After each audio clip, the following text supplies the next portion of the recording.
அஸ்ஸலாமு அலைக்கும் வரஹ்மத்துல்லாஹி வபரகாத்துஹு. இங்கு 10 நாட்களாக நடைபெற்றுக் கொண்டிருக்கும் சர்வதேச இஸ்லாமிய மாநாட்டிற்கு இன்று இங்கு வருகை தந்திருக்கும் சகோதர சகோதரிகள் அனைவரையும் வரவேற்பதில் மகிழ்ச்சி அடைகிறேன். முதலில் கிராத் ஓதி துவங்க டாக்டர் உத்மான் பின் முகமது அசித்திகி, இவர் சவுதி அரேபியாவில் உள்ள இஸ்லாமிய அமைச்சகத்தின் அல் குர்ஆன் கழகங்களின் தலைவராவார். இப்போது அவரை கிராத் ஓத மேடைக்கு அழைக்கிறேன்.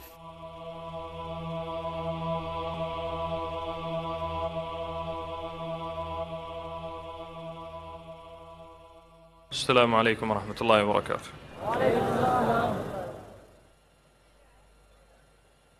أعوذ بالله من الشيطان الرجيم.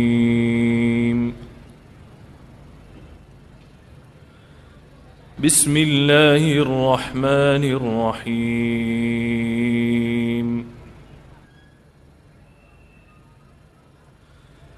والله يريد أن يتوب عليكم ويريد الذين يتبعون الشهوات أن تميلوا ميلا عظيما. يريد الله أن يخفف عنكم وخلق الإنسان ضعيفا. يا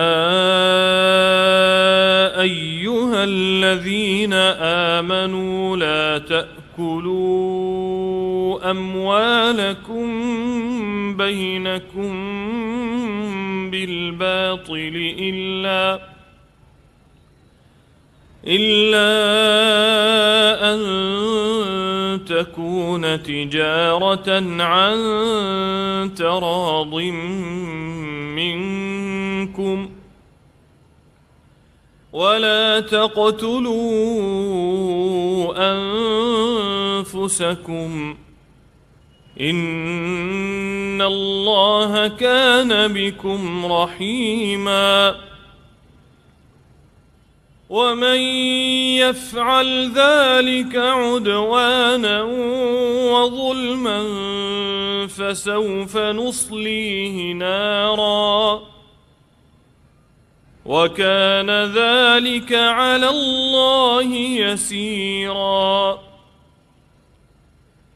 إن تجتنبوا كبائر ما تنهون عنه نكفر عنكم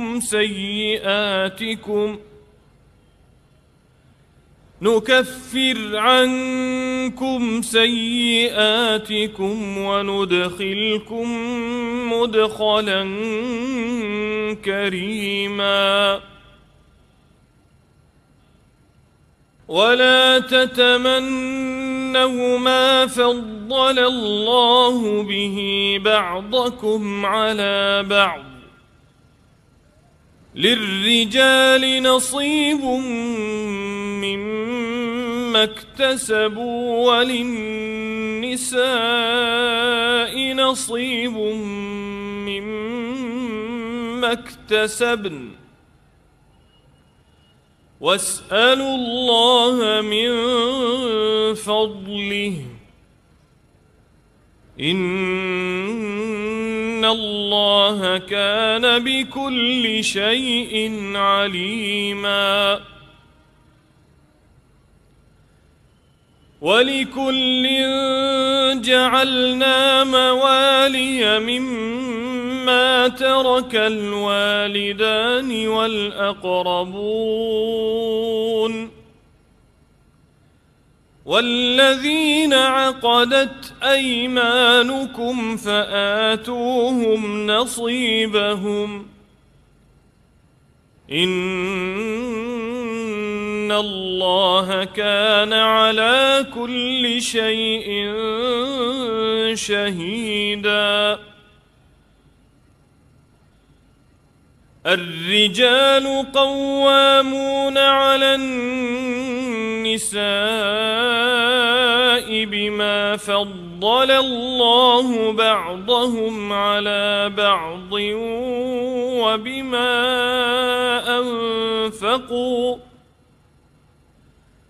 وبما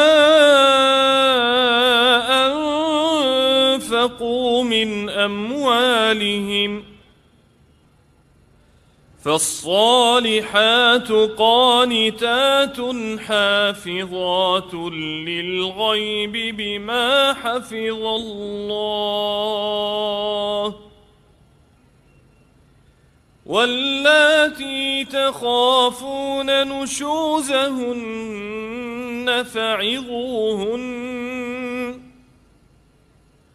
فعظوهن واهجروهن في المضاجع واضربوهن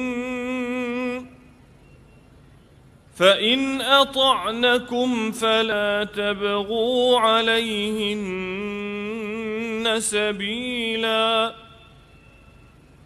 إن الله كان عليا كبيرا وإن خفتم شقاق بينهما فابعثوا حكما من أهله وحكما من أهلها إن يريدا إصلاحا يوفق الله بينهما إن الله كان عليما خبيرا صدق الله العظيم.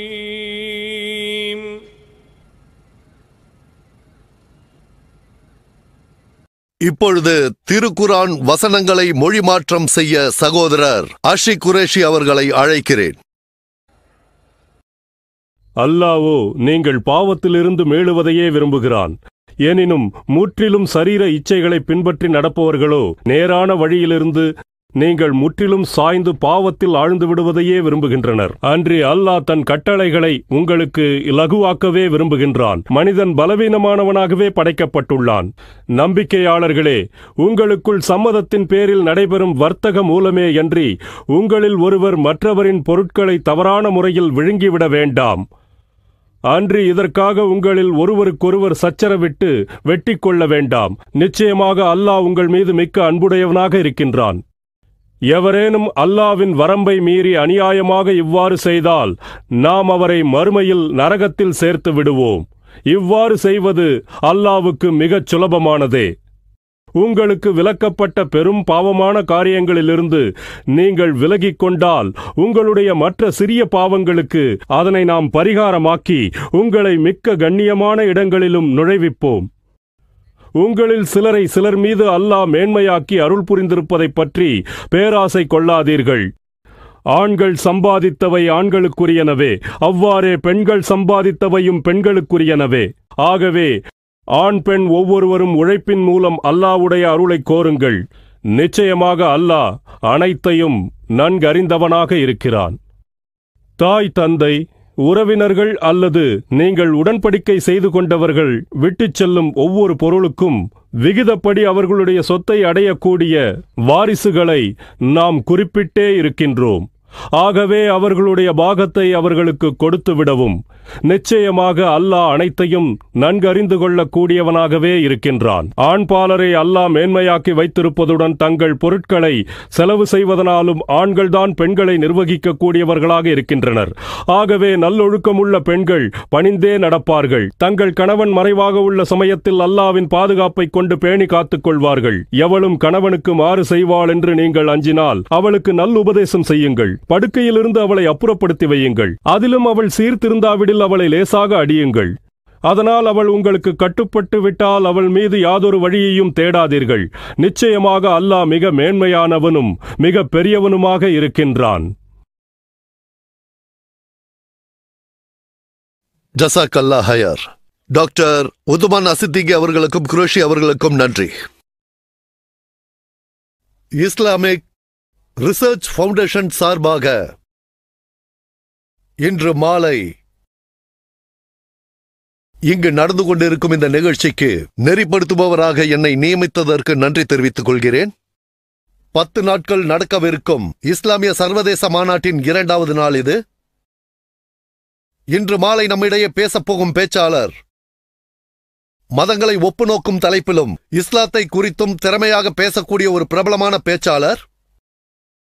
ஆம், டாக்டர் ஜாகிர் நாயக் தனது சொற்பொழிவை ஆற்றிய பிறகு மக்கள் கேட்கும் சவாலான கேள்விகளுக்கு சரியான பதிலை அளிப்பதில் மிகவும் பிரபலமானவர்.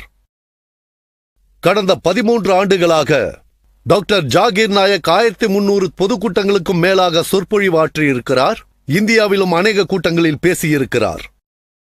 உலகத்தின் பிற மதங்களை சேர்ந்த அறிஞர்களோடு வாதம் மற்றும் விவாதம் செய்து அதில் வெற்றியும் அடைந்திருக்கிறார். உதாரணத்திற்கு அமெரிக்காவை சேர்ந்த வில்லியம் கேம்பலுடனும் ஸ்ரீ ஸ்ரீ ரவிசங்கர் ஜியுடனும் விவாதம் செய்திருக்கிறார்.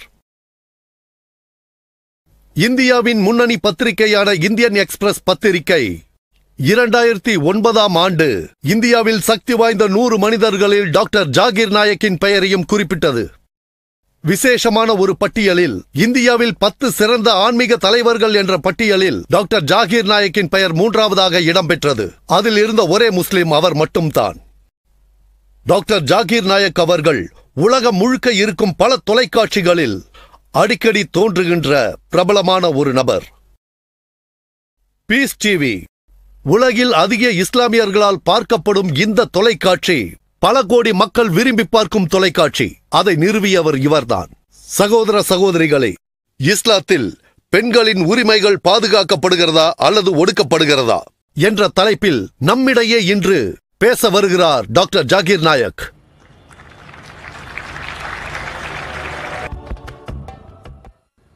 அல்ஹம்துலில்லாஹ் வஸ்ஸலாத்து வஸ்ஸலாம் அலா ரசூலில்லாஹி வ அலா ஆலிஹி வஸஹ்பிஹி அஜ்மஈன். அம்மா பாத். அஊஸு பில்லாஹி மினஷ் ஷைத்தானிர் ரஜீம். பிஸ்மில்லாஹிர் ரஹ்மானிர் ரஹீம்.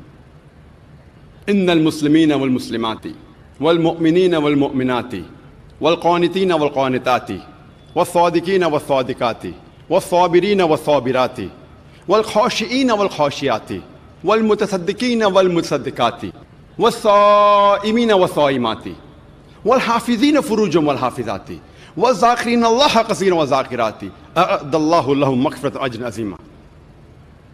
رب اشرح لي صدري ويسر لي أمري واحلل عقدة من لساني يفقهوا قولي.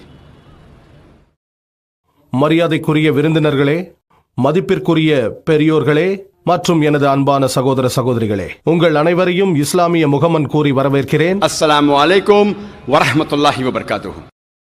அல்லாஹ் சுப்ஹானஹு வ தஆலாவின் கருணையும் சாந்தியும் சமாதானமும் உங்கள் அனைவரின் மீதும் உண்டாகட்டும். இன்றைய மாலை பொழுதில் நடைபெறும் சொற்பொழிவின் தலைப்பானது இஸ்லாத்தில் பெண்களின் உரிமைகள் பாதுகாக்கப்பட்டதா அல்லது ஒடுக்கப்பட்டதா? பெண்கள் உரிமை என்பது ஆக்ஸ்போர்ட் அகராதியின்படி சமூகவியலிலும் சட்ட முறையிலும் பெண்களுக்கு ஆண்களோடு சமத்துவத்தை உருவாக்கித் தருவது என்று குறிக்கிறது. ஆக்ஸ்போர்ட் அகராதியின்படி பெண்கள் உரிமை என்றால் ஆண்களுக்கு சமமாக பெண்களுக்கும் சமூகவியலிலும் சட்ட முறையிலும் வாய்ப்புகள் மேம்படுத்தப்பட வேண்டும் என்பதே. பெண்கள் உரிமையை குறித்து கூறப்படும் சில முடிவுகளையோ நவீன கருத்துக்களையோ நவீன விஞ்ஞானிகளின் ஆணித்தரமான கருத்துக்களையோ அல்லது அனுபவமில்லாத நிபுணர்களின் கருத்துக்களையோ ஒரு பெண் எப்படி வாழ வேண்டும் என்று அவர்கள் கூறுவதையோ நான் பெரிதாக எடுத்துக்கொள்வதில்லை. எனது கருத்துக்களை நான் உண்மையால் நிரூபிக்கப்பட்ட அனுபவத்தை அடிப்படையாக கொண்டு இன்று கூறப்போகிறேன். ஏனென்றால் அனுபவமும் முழுமையான உண்மையும் பொன் போன்ற சத்தியத்திற்கும் மினுமினுக்கும் கோட்பாட்டிற்கும் இடையே ஒரு உறுதியான சோதனையாகும். நாம் நமது அறிவாற்றலை சோதிக்க வேண்டும். ஏனென்றால் பல வேளைகளில் நமது சிந்தனைகள் தவறிழைப்பதுண்டு. உண்மையில் ஒரு காலத்தில் அந்த காலத்தின் மகத்தான சிந்தனையாளர்கள் இந்த உலகம் தட்டை என்று நினைத்தார்கள். இஸ்லாத்தில் பெண்களின் உரிமையை பற்றி மேற்கத்திய நாடுகள் எப்படி சித்தரிக்கிறார்களோ அதை நாம் ஒப்புக்கொண்டால் இஸ்லாத்தில் பெண்களுக்குரிய உரிமை அவர்களை பாதுகாக்கவில்லை, அடிமைப்படுத்தியே உள்ளது என நம்ப வேண்டி வரும். பெண்களின் சுதந்திரம் பற்றிய மேற்கத்திய பார்வையானது பெண்களின் உடல்களை வெளிக்காட்டி அவர்களின் கௌரவத்தை இழக்கச் செய்து அவர்களின் ஆன்மாவை இழிவுபடுத்துவதை தவிர வேறொன்றுமில்லை. மேற்கத்திய சமூகம் பெண்களின் நிலையை உயர்த்துவதாக கூறிக்கொண்டு உண்மையில் அவர்களை தரம் தாழ்த்தி அவர்களை ஒரு தாசியாகவும் வைப்பாட்டிகளாகவும் சமுதாயத்தின் வண்ணத்து பூச்சிகளாகவும் மாற்றியிருக்கிறார்கள். மேலும் கலை கலாச்சாரம் என்ற போர்வையில் விபச்சாரத்தில் ஈடுபடுத்துபவர்களின் கைகளிலும் உல்லாசத்தை நாடுபவர்களின் கைகளிலும் பெண்கள் வெறும் ஒரு கருவிகளாக பயன்படுத்தப்பட்டு வருகிறார்கள். இஸ்லாம் பெண்களுக்கு அவர்களுக்கு உரிய உரிமைகளை 1400 ஆண்டுகளுக்கு முன்பாகவே வழங்கியது. ஐயாமுல் ஜாஹிலியா, அறியாமை காலம் என்று அறியப்பட்ட அந்த காலத்திலேயே இஸ்லாம் பெண்களுக்கு உரிய உரிமைகளை வழங்கியது. நாம் வரலாற்றை புரட்டி ஆராய்ந்து பார்த்தால், நாம் பாபிலோனியாவின் நாகரிகத்தை ஆராய்ந்தால், அந்த காலகட்டத்தில் ஒரு ஆண் கொலை குற்றம் புரிந்தால் அவரை தண்டிப்பதற்கு பதிலாக அவரது மனைவிக்கு மரண தண்டனை அளித்தார்கள். நாம் கிரேக்க நாகரிகத்தின் வரலாற்றை படித்தால் அவர்கள் பெண்டோரா என்ற பெயரில் ஒரு புராண பெண்ணை கற்பனை செய்து கொண்டு அவளே சமூகத்தில் எல்லா விதமான தவறையும் துயரையும் தருபவள் என்று நம்பினார்கள்.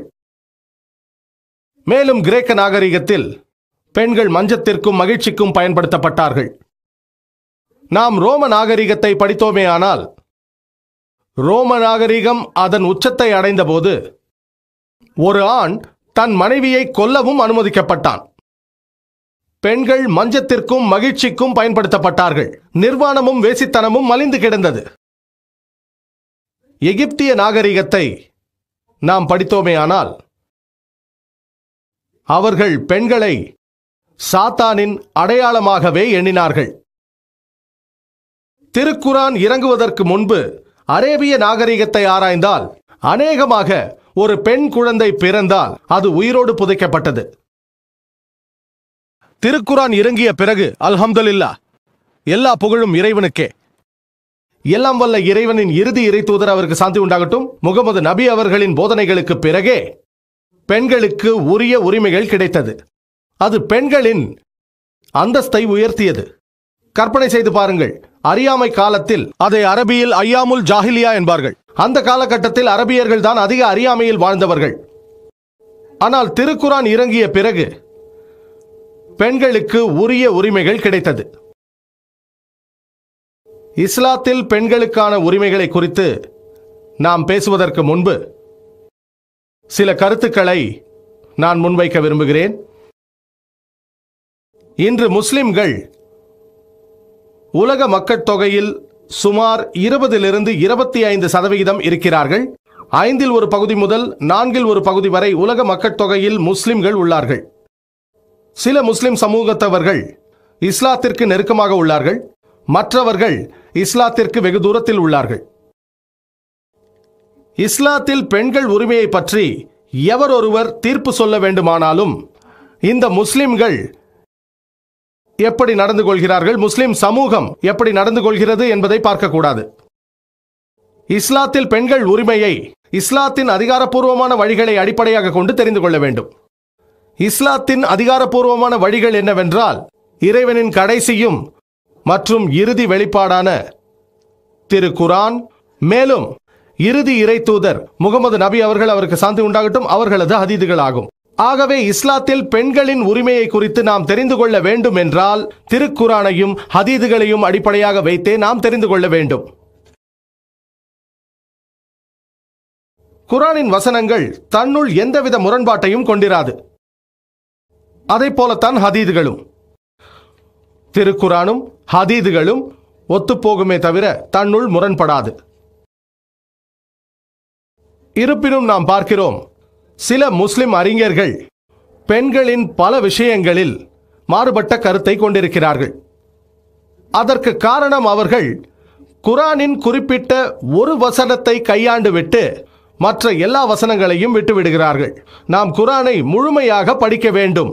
நாம் குர்ஆனை முழுமையாக படித்தால் இது போன்ற கருத்து வேறுபாடுகள் தீர்ந்துவிடும்.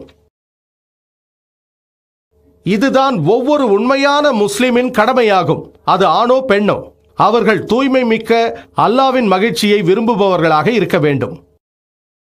உங்களுடைய குறிக்கோள் பிரபலமாக வேண்டும் என்றோ அல்லது உங்கள் ஈகோவை திருப்திப்படுத்திக் கொள்ள வேண்டும் என்றோ இருக்கக்கூடாது. ஒரு முஸ்லிமின் குறிக்கோள், அது ஆணோ அல்லது பெண்ணோ, அல்லாஹ் சுப்ஹானஹு வ தஆலாவின் விருப்பத்தை பெற வேண்டும்.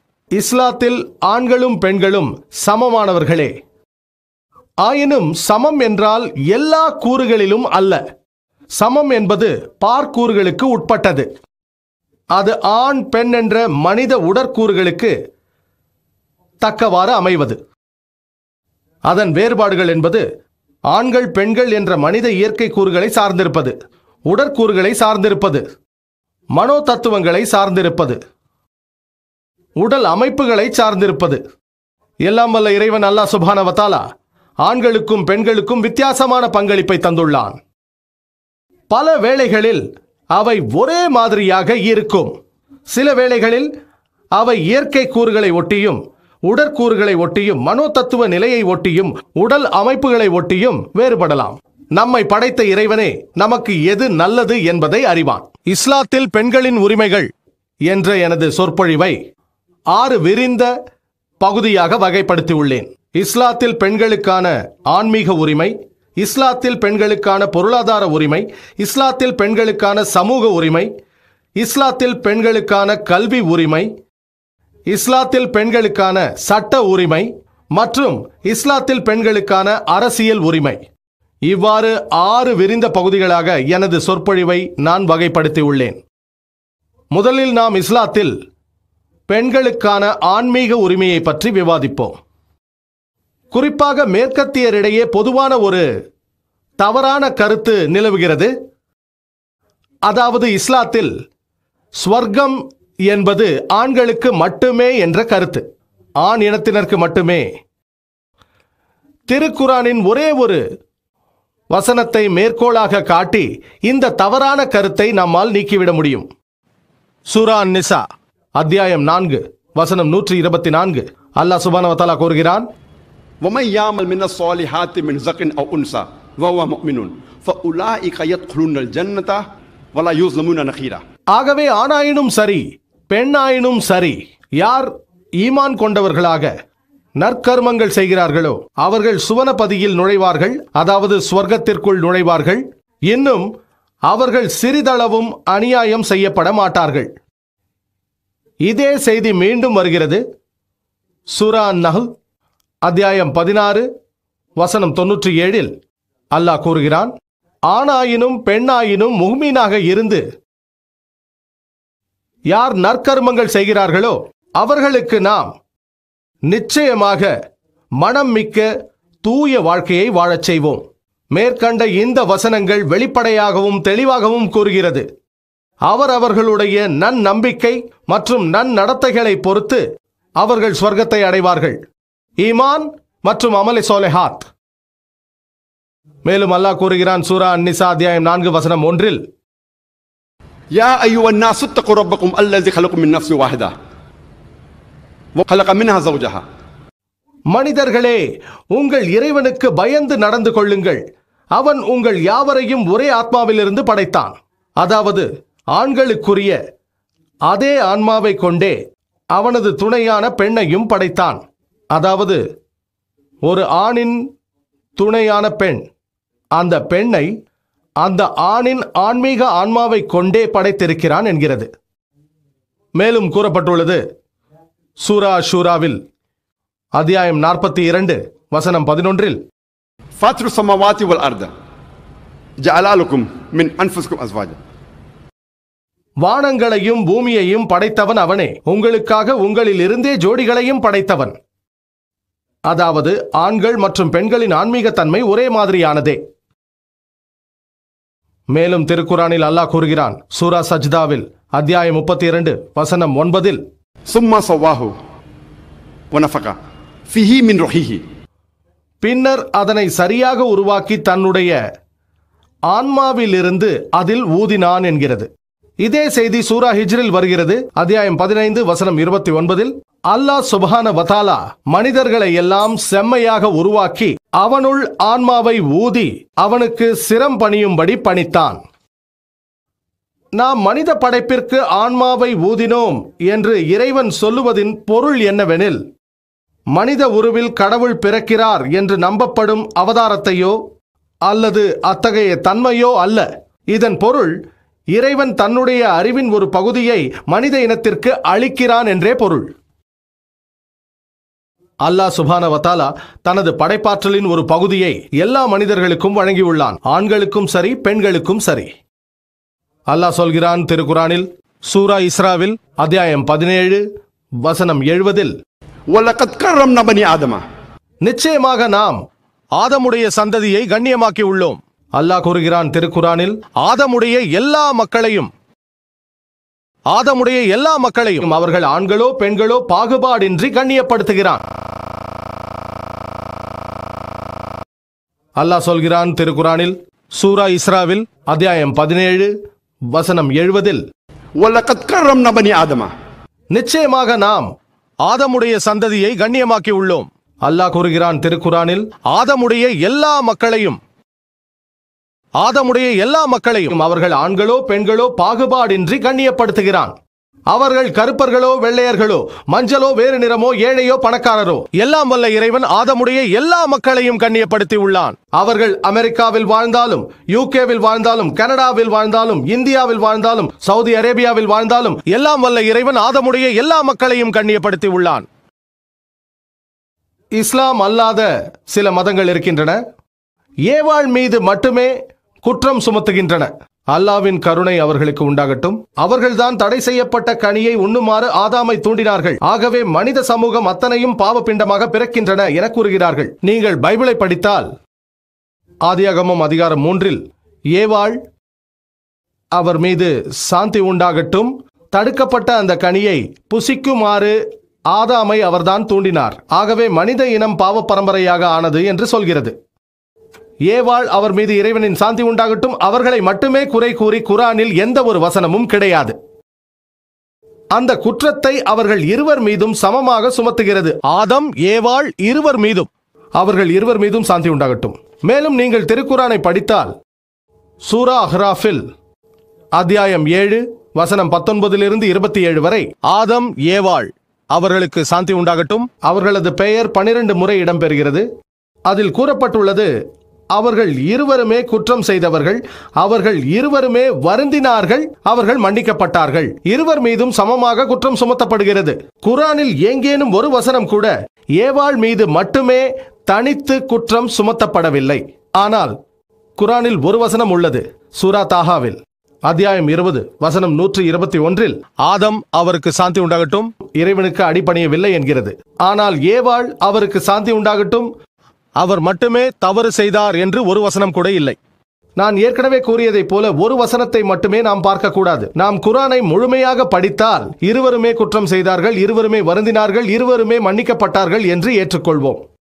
மேலும் நீங்கள் பைபிளை புரட்டினால் ஆதியாகமம் புத்தகம் அதிகாரம் 3 வசனம் 16 எல்லாம் வல்ல இறைவன் கூறுகிறார் அந்த பெண்ணிடம், அதனால் நீ கர்ப்பவதியாய் இருக்கும் போது உன் வேதனையை மிகவும் பெருக பண்ணுவேன், வேதனையோடு பிள்ளை பெறுவாய்.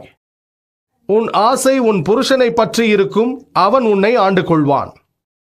ஆகவே பைபிளின் படி பிள்ளை பேறு என்பது இறைவனின் ஒரு சாபம், அது ஒரு தண்டனை. கடவுள் சொல்லுகிறார், உனது கர்ப்ப காலத்தில் நான் வேதனையை அதிகப்படுத்துவேன், நீ வேதனையோடும் கவலையோடும் தான் குழந்தையை பெற்றெடுப்பாய். இது பெண்களுக்கு எல்லாம் வல்ல இறைவன் தரக்கூடிய தண்டனை போல் உள்ளது. பிள்ளை பேறு ஒரு சாபம், ஒரு தண்டனை.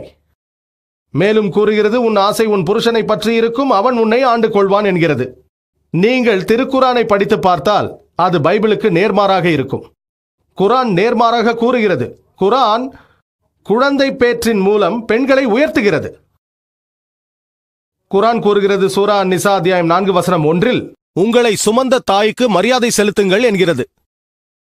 மேலும் குர்ஆன் கூறுகிறது சூரா லுக்மான் அத்தியாயம் 31 வசனம் 14, நாம் மனிதனுக்கு தன் பெற்றோர் இருவரையும் அன்பு கொண்டு அரவணைக்க நல்லுபதேசம் செய்தோம். அவனுடைய தாய் பலவீனத்தோடு அவனை சுமந்து வேதனையோடு அவனை பெற்றெடுத்தாள். பெற்றோரை கண்ணியப்படுத்துங்கள் என்று குர்ஆன் கூறுகிறது. குறிப்பாக உங்கள் தாயை, ஏனென்றால் அவள் உங்களை வேதனையோடு பெற்றாள். பலவீனத்திற்கு மேல் பலவீனத்தோடு உங்களை சுமந்து வேதனையோடு பெற்றெடுத்தாள். இதே செய்தி கூறப்பட்டுள்ளது சூரா அஹ்காஃபில் அத்தியாயம் 46 வசனம் 15. மனிதன் தன் பெற்றோருக்கு நன்மை செய்யும்படி உபதேசம் செய்தோம். அவனுடைய தாய் சிரமத்துடனே சுமந்து சிரமத்துடனேயே பெற்றாள். அதாவது உன்னை சுமக்கும் போது உன் தாய் வேதனையை ஏற்றுக்கொண்டு உன்னை பெற்றெடுக்கும் போதும் வேதனையை அனுபவிக்கிறாள். ஆகவே குர்ஆன் அவர்களை கண்ணியப்படுத்த சொல்கிறது. இது பெண்களை மேம்படுத்துகிறது. குழந்தை பேறு பெண்களை உயர்வடைய செய்கிறது, தாழ்வுபடுத்தவில்லை. மேலும் நீங்கள் குர்ஆனை ஆராய்ந்தால் எல்லாம் வல்ல இறைவன் மனிதர்களை மதிப்பீடு செய்வதற்கு சில தேர்வு முறைகளை வைத்துள்ளான். சூரா ஹுஜராத்தில் அத்தியாயம் 49 வசனம் 13 அவன் கூறுகிறான், யா அய்யுஹன் நாஸு இன்ன خلقناكم من ذكر وانثى وجعلناكم شعوبا وقبائل لتعارفوا ان اكرمكم عند الله يتقاكم ان الله عليم خبير. மனிதர்களே, நிச்சயமாக நாம் உங்களை ஒரு ஆண் ஒரு பெண்ணிலிருந்தே படைத்தோம். நீங்கள் ஒருவரை ஒருவர் அறிந்து கொள்ளும் பொருட்டு பின்னர் உங்களை கிளைகளாகவும் கோத்திரங்களாகவும் ஆக்கினோம். ஒருவரை ஒருவர் வெறுக்க வேண்டும் என்பதற்காக அல்ல. உங்களில் எவர் மிகவும் பயபக்தி உடையவர்களாக இருக்கின்றாரோ அவர்தாம் அல்லாஹ்விடத்தில் மிக கண்ணியமானவர். தூய்மை மிக்க இறைவனின் பார்வையில் பயபக்தி உடையோரே மதிப்புக்குரியவர் ஆவார். ஒரு மனிதன் மற்ற மனிதனோடு வித்தியாசப்படுவதற்கான தேர்வு முறை ஆனா பெண்ணா என்பதல்ல, ஜாதி அல்ல, நிறமல்ல, செல்வம் அல்ல, வயதல்ல, இறை பக்தி மட்டுமே. அது இறை உணர்வாகும். அதுவே முன்னுரிமை, அதுவே நேர்மையானது. அது ஒன்றுதான் ஒரு மனிதனுக்கும் மற்ற மனிதர்களுக்கும் இடையே வித்தியாசப்படுத்துவதற்காக எல்லாம் வல்ல இறைவன் ஏற்படுத்தியுள்ள தேர்வு முறை. இறை பயம் வேண்டும், இறை பக்தி வேண்டும், நீதியோடு நடந்து கொள்ள வேண்டும். ஆனா பெண்ணா என்பது அல்ல. அல்லாஹ் திருக்குர்ஆனில் கூறுகிறான் சூரா ஆல இம்ரான் அத்தியாயம் 3 வசனம் 195, உங்களில் ஆணோ பெண்ணோ எவர் நற்செயல் செய்தாலும் அவர் செய்த செயலை நிச்சயமாக வீணாக்க மாட்டேன். நீங்கள் ஒருவர் மற்றொருவருக்குள் உள்ளவர்தாம். எல்லாம் வல்ல இறைவன் கூறுகிறான், உங்களில் எவரின் நற்கர்மங்களும் வீணாவதில்லை. இதில் ஆண் பெண் என்ற பேதமில்லை. நீங்கள் ஒருவருக்கொருவர் பங்காளிகள். ஆண்கள் பெண்களின் ஆன்மீக நிலை பற்றிய சுருக்கமான விளக்கம் திருக்குர்ஆனில் தரப்பட்டுள்ளது. சூரா அஹ்ஸாபில் அத்தியாயம் 33 வசனம் 35 நான் எனது சொற்பொழிவின் ஆரம்பத்தில் கூறிய இறை வசனத்தில் தூய்மை மிக்க அல்லாஹ் கூறுகிறான், இன்னல் முஸ்லிமீன வல் முஸ்லிமாத்தி, முஸ்லிம்களான ஆண்களும் பெண்களும், வல் முஃமினீன வல் முஃமினாத்தி, நன்னம்பிக்கை உள்ள ஆண்களும் பெண்களும், வல் கானிதீன வல் கானிதாத்தி, இறை வழிபாடுள்ள ஆண்களும் பெண்களும், வஸ்ஸாதிகீன வஸ்ஸாதிகாத்தி, உண்மையே பேசும் ஆண்களும் பெண்களும், வஸ்ஸாபிரீன வஸ்ஸாபிராத்தி, பொறுமையும் நற்குணங்களும் உள்ள ஆண்களும் பெண்களும், வல் காஷிஈன வல் காஷியாத்தி, உள்ளச்சத்துடன் இருக்கும் ஆண்களும் பெண்களும், வல் முத்தசத்திகீன வல் முத்தசத்திகாத்தி, தர்மம் செய்யும் ஆண்களும் பெண்களும், வஸ்ஸாயிமீன வஸ்ஸாயிமாத்தி, நோன்பு நோர்க்கும் ஆண்களும் பெண்களும், வல் ஹாஃபிதீன ஃபுரூஜம் வல் ஹாஃபிதாத்தி, தங்கள் வெட்கத்தலங்களை கற்பை பாதுகாத்துக் கொள்ளும் ஆண்களும் பெண்களும், வஸ்ஸாகிரீன அல்லாஹ கஸீரன் வஸ்ஸாகிராத்தி, அல்லாவை அதிகம் அதிகம் தியானம் செய்யும் ஆண்களும் பெண்களும் ஆகிய இவர்களுக்கு அஅதல்லாஹு லஹும் மக்ஃபிரத்தன் அஜ்ரன் அஸீமா, இவர்களுக்கு அல்லாஹ் மன்னிப்பையும் மகத்தான நற்கூலியையும் சித்தப்படுத்தியுள்ளான். அல்லாஹ் கூறுகிறான், முஸ்லிமான ஆண்களுக்கும் பெண்களுக்கும், நன்னம்பிக்கை உள்ள ஆண்களுக்கும் பெண்களுக்கும், இறை வழிபாடுள்ள ஆண்களுக்கும் பெண்களுக்கும், உண்மையை பேசும் ஆண்களுக்கும் பெண்களுக்கும், பொறுமையும் நற்குணமும் உள்ள ஆண்களுக்கும் பெண்களுக்கும், உள்ளச்சமுடைய ஆண்களுக்கும் பெண்களுக்கும், தர்மம் செய்யும் ஆண்களுக்கும் பெண்களுக்கும், தங்கள் கற்பையும் தங்கள் மர்மஸ்தலங்களையும் மறைத்து பாதுகாத்த ஆண்களுக்கும் பெண்களுக்கும், அல்லாவை அதிகம் துதிக்கும் ஆண்களுக்கும் பெண்களுக்கும், இவர்களுக்கு அல்லாஹ் மன்னிப்பையும் நற்கூலியையும் தருகிறான். இந்த வசனங்களை படிக்கும்போது இஸ்லாமிய ஆன்மீக கடமைகளில் ஆண்களுக்கும் பெண்களுக்கும் இஸ்லாத்தில் சம உரிமை உள்ளது என்பதை அறிகிறோம். இரு பாலாரும் தூய்மைமிக்க அல்லாவின் கட்டளைகளையே பின்பற்ற வேண்டும். இரு சாராரும் உண்மையாக இருக்க வேண்டும். இறை வழிபாடு உள்ளவர்களாக இருக்க வேண்டும். இருவருமே பொறுமையோடும் நற்குணங்களோடும் இருக்க வேண்டும். இருவரும் தொழுது கொள்ள வேண்டும், இருவரும் தர்மம் செய்ய வேண்டும், இருவருமே நோன்பு நோக்க வேண்டும், இருவருமே அல்லாஹ் சுப்ஹானஹு வ தஆலாவை துதிக்க வேண்டும். குர்ஆனின் இந்த வசனம் மூலமாக தெரிய வருகிறது, ஆன்மீக ரீதியாக ஆண்களும் பெண்களும் சமமாக இருக்கிறார்கள். ஆண்களும் பெண்களும் ஆன்மீக ரீதியாக சமமாக இருக்கிறார்கள் என்று குர்ஆன் கூறுவதை வைத்து நீங்கள் என்ன முடிவெடுப்பீர்கள்? இஸ்லாத்தில் பெண்களின் உரிமைகள் பாதுகாக்கப்பட்டதா இல்லை ஒடுக்கப்பட்டதா? பொருளாதார விஷயங்களில் இஸ்லாத்தில் பெண்களின் உரிமையை குறித்து இப்போது விவாதிப்போம். இஸ்லாம் 1400 ஆண்டுகளுக்கு முன்பே பெண்களுக்கு பொருளாதார உரிமையை வழங்கியது. மேற்கத்தியவர்களை விட 1300 ஆண்டுகளுக்கு முன்பே இதனை வழங்கியது. இறை தூதர் முகமது நபி அவர்களுக்கு குர்ஆன் இறங்கிய பின்பு எந்த ஒரு வயது வந்த பெண்ணும், திருமணம் ஆனவளோ அல்லது ஆகாதவளோ, எவருடைய அனுமதியும் இன்றி சொத்துக்களை வாங்கவோ விற்கவோ உரிமை உடையவளானாள். நீங்கள் வரலாற்றை படித்தால் மேற்கத்தியர்கள் 1870 தான் முதன்முறையாக கணவனின் அனுமதி இல்லாமல் சொத்துக்களை சொந்தமாக்கிக் கொள்வதற்கும் விற்பதற்கும் உள்ள உரிமையை பெண்களுக்கு தந்தார்கள். இது திருமணமான பெண்களுக்கான சொத்துரிமை சிறப்பு சட்டம் என்ற பெயரில். அதன்பின் இந்த பெண்கள் சொத்துரிமை சிறப்பு சட்டம் 1882 1897 திருத்தப்பட்டது. சிந்தித்து பாருங்கள், இஸ்லாம் ஒரு பெண்ணுக்கு சொத்துக்களை சொந்தமாக்கிக் கொள்ளவோ விற்கவோ உள்ள உரிமையை மேற்கத்தியர்களை விட 1300 ஆண்டுகளுக்கு முன்பே தந்துவிட்டது. இஸ்லாத்தில் பொருளாதார விஷயங்களில் பெண்கள் அதிக பாதுகாப்பாக இருக்கிறார்கள்.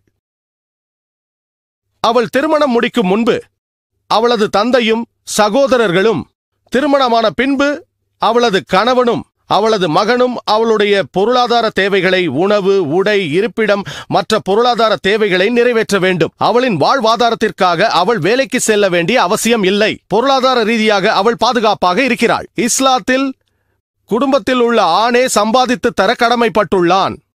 இஸ்லாம் ஆண்களின் தோள்கள் மீதே பொருளாதார சுமையை சுமத்துகிறது. அதே நேரத்தில் ஆனால் முடியாமல் இருந்தால் பெண் வேலைக்கு போகலாம். ஆனால் இஸ்லாமிய ஷரியத்தின் வரம்பிற்கு உட்பட்டதாக அந்த வேலை இருக்க வேண்டும். அவள் ஹிஜாப் அணிய வேண்டும். அவள் குர்ஆனையும் ஹதீஸையும் பின்பற்ற வேண்டும். ஏனென்றால் குர்ஆனுக்கும் ஹதீஸுக்கும் முரண்பாடில்லாமல் பெண்கள் தொழில் செய்தால் அதை தடுக்கும் வசனங்கள் குர்ஆனிலோ ஹதீஸிலோ எங்கும் காணப்படவில்லை. மேலும் பல தொழில்கள் பெண்களுக்கு தடுக்கப்பட்டுள்ளது. அந்த தொழில்கள் அவளின் உடம்பை கவர்ச்சியாக வெளிக்காட்டுதல், உதாரணமாக மாடலிங், நடிப்பது, நடனமாடுவது, மேற்கண்ட தொழில்கள் பெண்களுக்கு கேடு விளைவிப்பது, இவை தடுக்கப்பட்டுள்ளது. மேலும் பல தொழில்கள் பெண்களுக்கு மட்டுமல்ல ஆண்களுக்கும் தடை செய்யப்பட்டுள்ளது.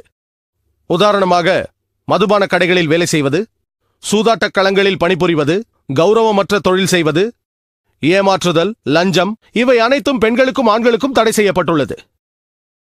பல சிறப்பு வாய்ந்த தொழில்கள் உள்ளன. அவை பெண்கள் செய்யத்தக்கவை. குடும்ப செலவினங்களை ஈடு செய்வதற்காக பெண்கள் சில வேலைகளை செய்யலாம். உதாரணத்திற்கு அவர்கள் வீடுகளில் சமைக்கலாம், மண்பாண்ட தொழில், நெசவு தொழில், வலை பின்னுதல். இவை மட்டுமின்றி ஆண்களின் நேரடி தொடர்பின்றி தனித்து செய்யக்கூடிய வேலைகள். அதனால் கௌரவம் காக்கப்படும். அதோடு ஹிஜாபும் பயன்படுத்த வேண்டும். மேலும் பல உயர் தொழில்கள் பெண்களுக்கு உரியது. ஆசிரியை தொழில், நர்சுகளாகவும் டாக்டர்களாகவும் வரலாம். எனது மனைவி, எனது தாய், எனது மகள் ஆகியோர் ஹிஜாபை பேணி நமது பெண்களிடையே சிலர் டாக்டர்களாக வேண்டும் என்று நாம் விரும்புவது இயற்கையானதே.